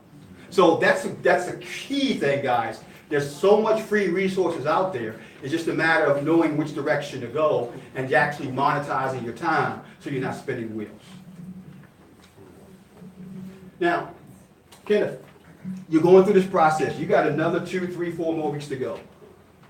What is your average time? I mean, this is a really a question that's really in general. What is you looking at for somebody that's working with a good contractor? Start to finish like this project. Average time to get in and out. Average time, guys, I do full renovations. What I mean by that is I tear everything out and redo it from scratch. I get majority of those done in 60 days, no longer than 90 days. This property is going to be faster because obviously it's not a full gut. Right. As you can see, the electrical's already done. The door rocks going in the bathrooms. We got the LVL in. This week I'm going to be doing touch-ups, priming the wall, painting the walls, and putting tile in the bathrooms. So, I mean, I'm looking at 3 weeks. I give a projected time of 60, I believe it's 64 days, but I always over-deliver. And I say that with confidence, always. And I do whatever it takes to make it happen, but on average, 60 to 90 days maximum. Are you going to do one year before and after videos? Absolutely. I do that a lot. I love marketing just like Charles does. Hey, I'm going to tell you something. I talk to a lot of people, and I think it's the lack of confidence at the end of the day. But if you are not doing marketing, if you don't have content, you will not grow and scale. Social media is a free platform. It's as simple as saying, hey, my name is Kenneth Bryant with Catapult and Change. Today I'm going to show you this deal that I just got under contract. Well, guess what? People are watching this stuff. Because they're watching this stuff, my inbox is blown up every day just about. I'm telling you guys right now, there is no shortage of opportunity. It's a matter of believing, pushing yourself, action, as Charles said, but the most important thing is execution. If you're not executing, you can take action, but maybe you take action and you freeze.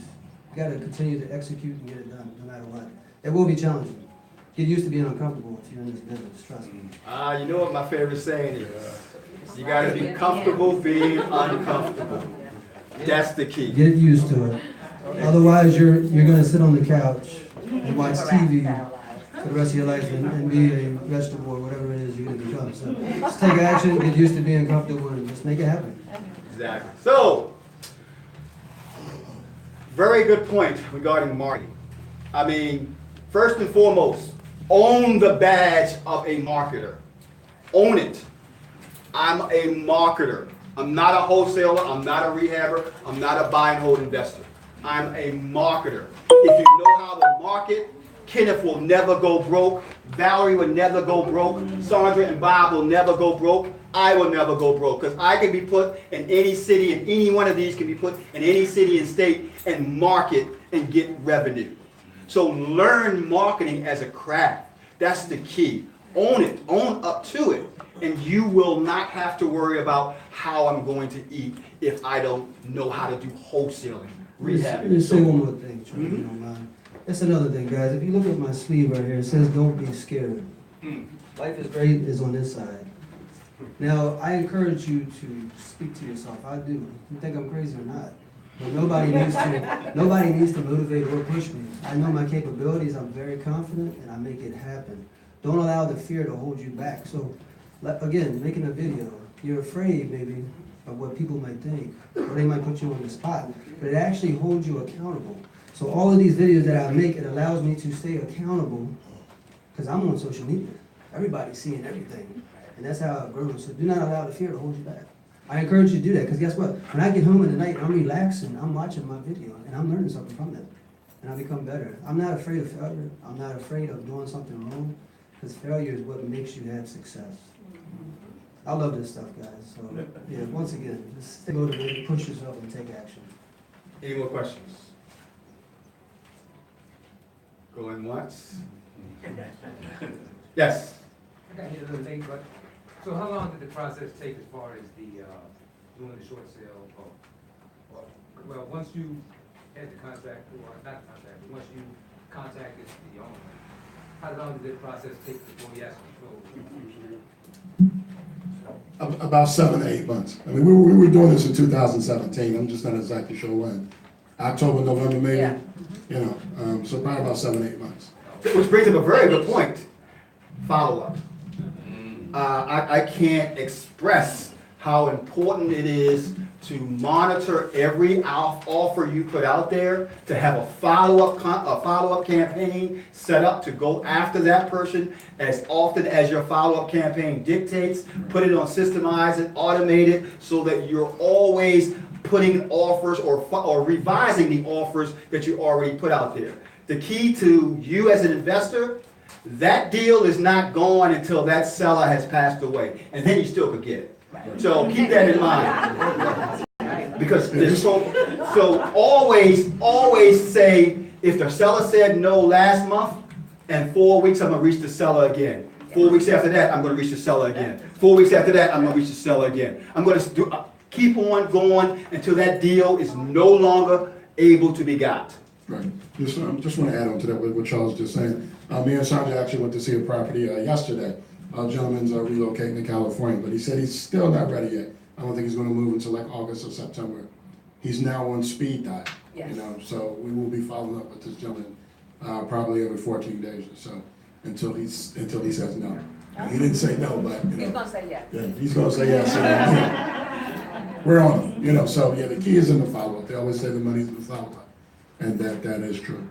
Now, Valerie, regarding the short sale process, and the gentleman just mentioned in the back, if you're doing these short sales, some as many long, short as 2 weeks, some as long as like this one's taking place, how many of them are you guys averaging per month, short sales? You mean how many we currently working on? Because we have a team, I mean, we have about 35, 40 that we're working on at any time, okay? And you want to keep your pipeline full because that way you're going to close, got some closing every month. Okay. Momentum. Yes. And once you start getting one, I'm telling you, it's going to snowball. And Snowballs. we as investors, when a strategy works, we run in double time. Yeah. When the wholesale deal closed, double time running. Rehab closed, short sale closed, I want more short sales. I want more wholesale. I want more rehabs. So when something happens, because we don't believe this stuff works until we get a paycheck. Right, you're right. We can see everybody else getting a paycheck, but we have not gotten the paycheck yet. So until we get that paycheck, once we get that paycheck, it's gonna be double time, just like what they're doing with the strategy. They know it's there, so they've got 3 or 4 of them already in the pipeline, and it's gonna probably be a major strategy for your toolkit. No question. Can I just say something? Going back, piggybacking on what you're saying, okay, I just got an email from Sandra, was it yesterday? Probably. That you said the Bowie house. Yes. Okay, all right? Yes. Real nice one in Bowie. Real nice. Okay, that seller is now ready. Okay?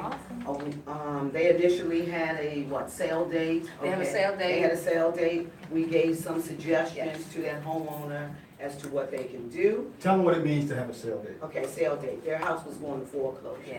Sometimes the homeowner waits too late. This was not Bob and Sandra's fault, because they had been talking to the homeowner, how For many like months? 5 or 6 weeks. Okay. But they were checked out a little bit. They're a little checked out. So Yeah. we're trying to She get them. has some personal issues that she Yeah. can deal with. And a lot of them are gonna have personal issues, but you gotta be flexible and know what to do, or make sure your team knows what to do.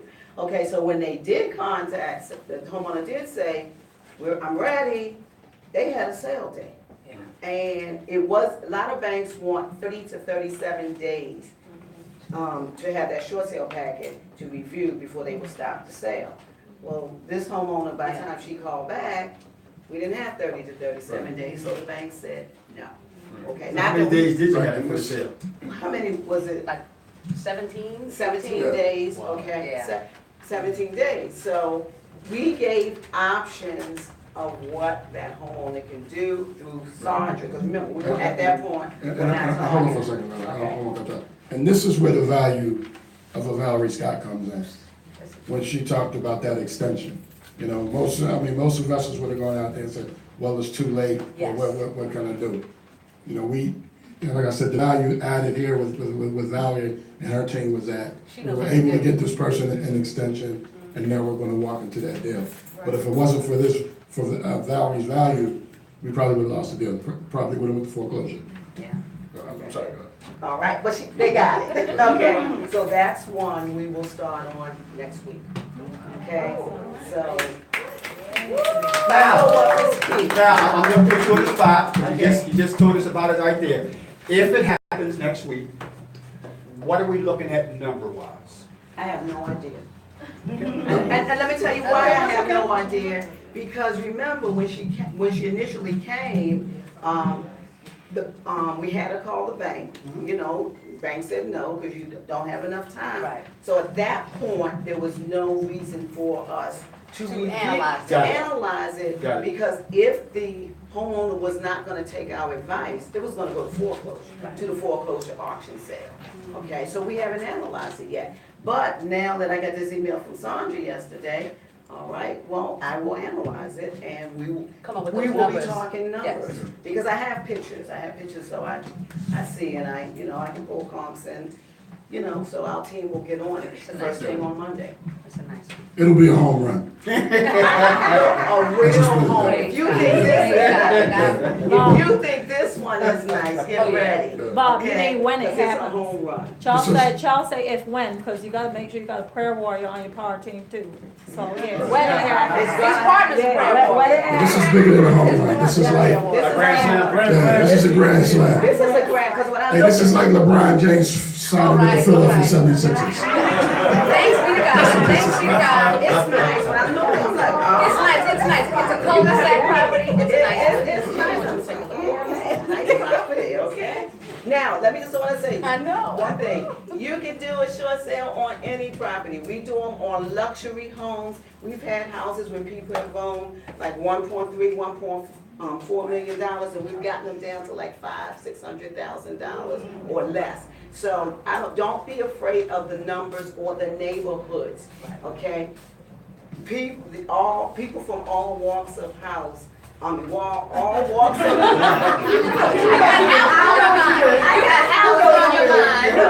houses on my brain, from all walks of life can get into financial trouble and have to, short sale their house. So let me just say this, don't let the numbers scare you.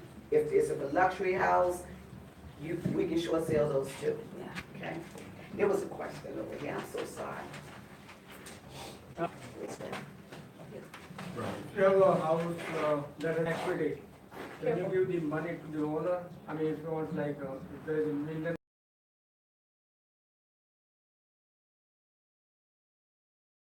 How much maximum can you give it to the owner? Okay, if it's equity in the house, it's not a short sale. Well, there is short sale. But, I mean, it is short sale.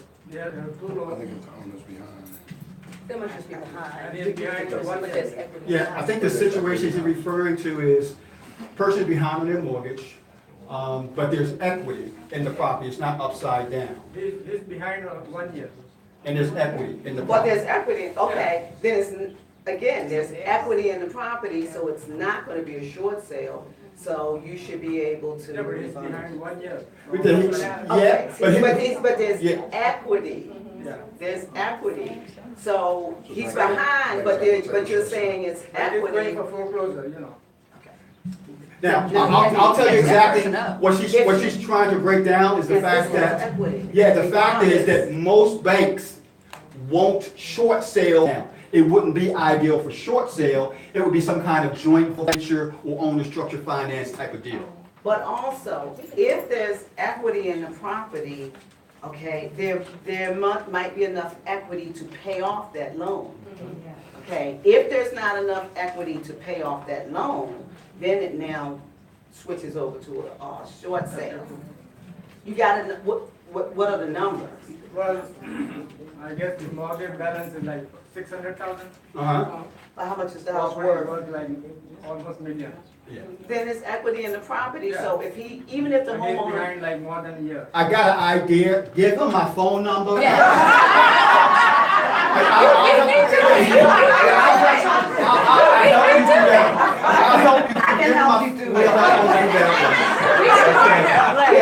can give you more information. We can talk.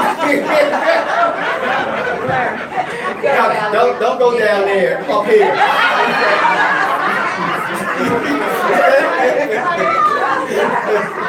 It doesn't need a short sale, doesn't sound. Exactly. But we can talk. He's busy.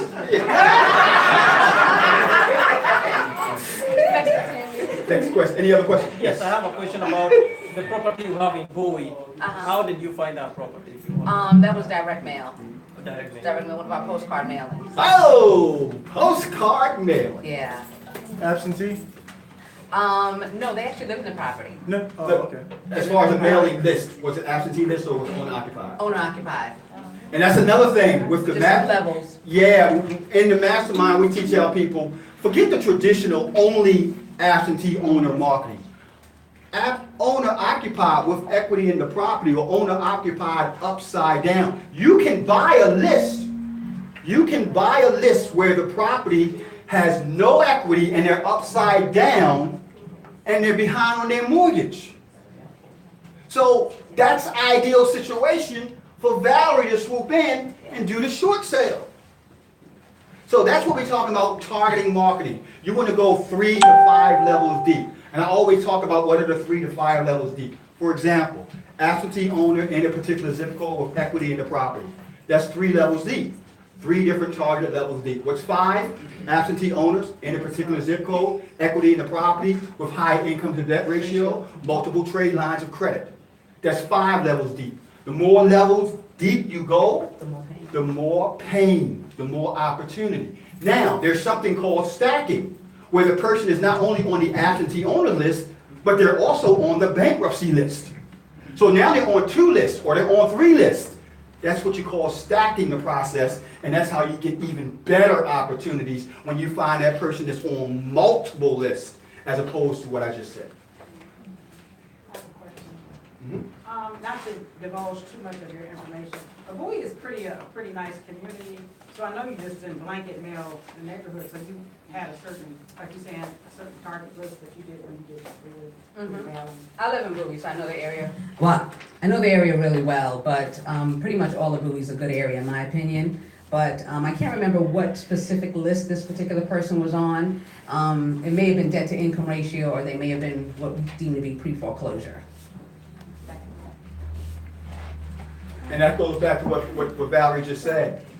People have issues in all income brackets. Anybody else? This is your time. Going once, going, yes. So you can't directly target pre-foreclosure people like that, but you have to give them a different. The question is, can you directly target pre-foreclosure people? And the answer is, it depends. Yes. The key is the way you're targeting them. Are you talking about trying to help them save their property, going after, or we can help you get out of foreclosure and so on? That's a no-no. That's a no-no. They get the same message that anybody else would get. Exactly. We want to buy your house. So Exactly. We're So not that's- acting as if we know exactly why you may be a good Right. potential lead. Exactly, but then the exception to that is if the property is vacant or it's an investment property. You could go after target those all day long in foreclosure, So pre-foreclosure. that could be a fourth layer for the targeted list. One absentee owner, plenty of equity. What were the three you said? Absentee owner. Absentee owner, equity, particular zip code. Right, particular zip code. High debt to income ratio. Okay. Yep, and what is high income to debt ratio? That's a lot of credit cards. So somebody has a lot of credit card bills and they're an absentee owner and they have equity and they in a targeted zip code area where lots of rehabs are happening, that's 4 levels deep. And yes, you can buy lists where they actually go and see what the person's credit income debt ratio is.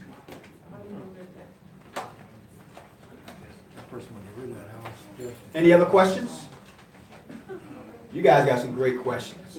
Going once? Going twice? Let's go home. Thanks for coming out, everybody. Okay, hold on. Valerie, how do you get in touch with you? Okay. The way to get in touch with me, you can contact me at info, INFO, at REI Success Center. Okay? Telephone number. I'm sorry, I always forget that. Let me start over. Go ahead. Okay, info, INFO, at REISuccessCenter.com. Telephone number, 410-715-9696. Kenneth, how do you get in touch with you? As I said before, you can look me up on social media, Kenneth William Bryant. You can also Google Catapult and Change. It is spelled CATAPULTING and Change CHANGE. Also, I'll give you my phone number. It's 443-282-8154. But you guys can contact me any way you want. I'm a millennial, so I do 10 things at one time. Okay, next up, Sandra and Bob, how do they reach you? For tenant placement, any landlords, our phone number is 888-868-6291. If you're Repeat interested. it again, nice and slow. Sorry, 888-868-6291. Our website is primematchtenantplacement.com. And you can also check out our home buying website, sellyourhouse.com. Bob, you want to say something? First contact? All my contact is the same as Sandra, basically, with the tenant placement and in that house business. But I want to repeat it one more time. Yeah, I mean, to get a deeply discounted property, short sale. Valerie's got it. Okay, last but not least, guys, if you're interested in the mastermind, joining Valerie, us, Bob, Sandra, we would love to have you. You got the applications there, fill it out, give it to my wife. I can be reached at. Actually, I do want to say one more thing regarding your relationship with your contractor. We interviewed quite a few people.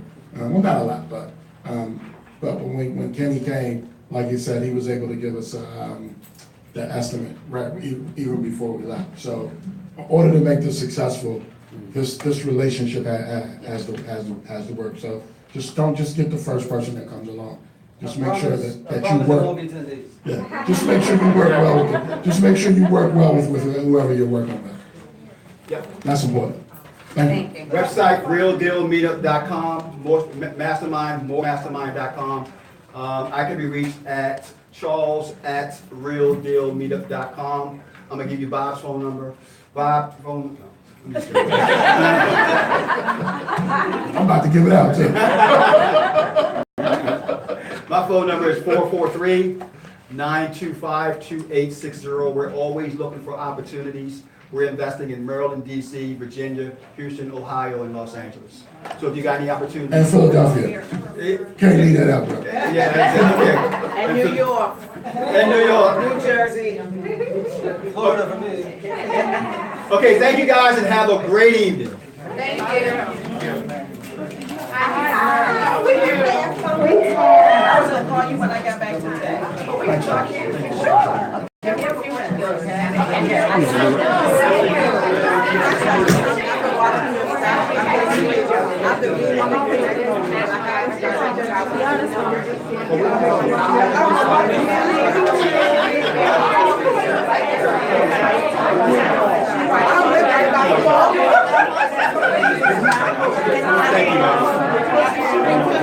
That's okay.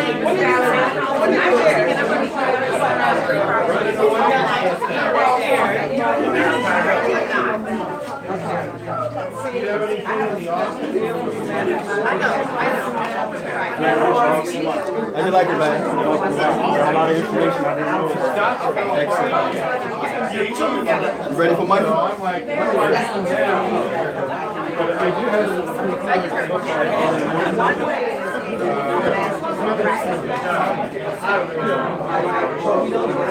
Right, man, we're going to hit the DC. They got that barbecue festival today. Oh my God, we're going to be up there all day. Okay. Okay, man, take care. Hey, man, what's up, man? Exactly. So how's everything coming on? What do you think?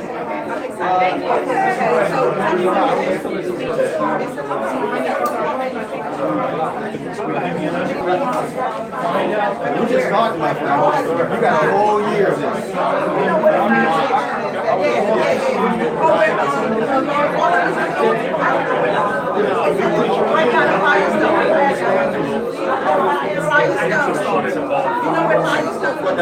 The short sale finds you. In other words, when you contact the seller, you find out that the person is behind their mortgage.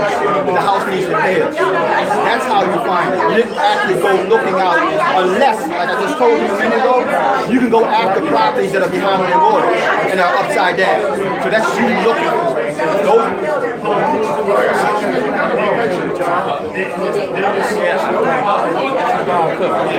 Hey Bob, what's up, buddy? I wanted to join, but I had to be before. I ran into a financial problem last week, man. My car broke down, the white car broke down. I had to shoot out $2,000. But maybe about, $4 or $5 I'll be ready. No problem. Okay. Thank you, bud. I'm sorry, I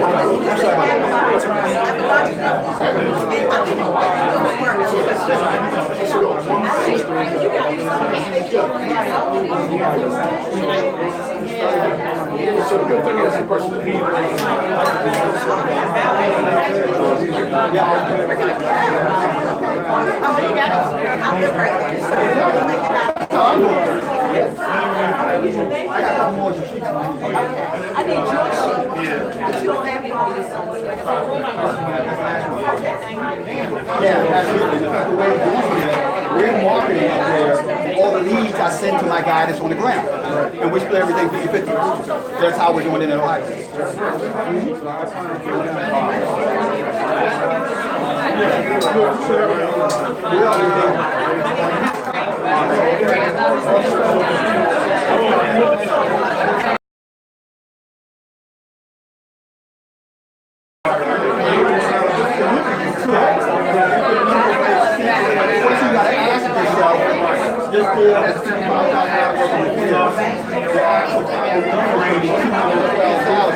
What's going to be the mortgage payment? And if that mortgage payment is going to give you enough cash flow for rent, that's what you got to ask for.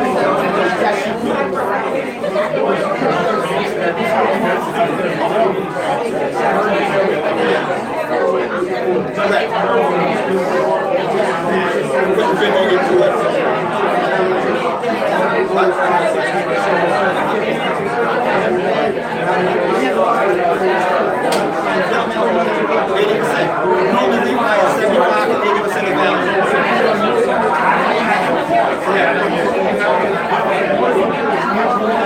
I did what you just mentioned with one of my mastermind students. He had a property that was free and clear.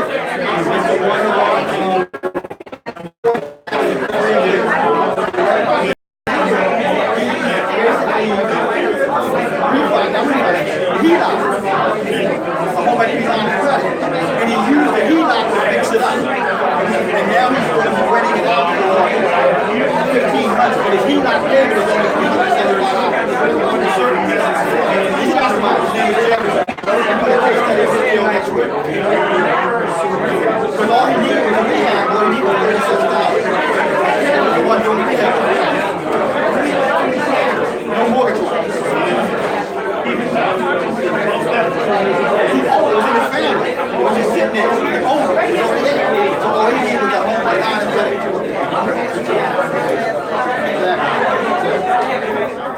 I would apologize to a lot of citizens. I have one week of training in government Monday, Thursday. You can't go. Your father's staying here for another 2 hours. He ain't tell you? You're gonna be here for another 2 hours.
Somebody over there somewhere. I knew we closed this out there.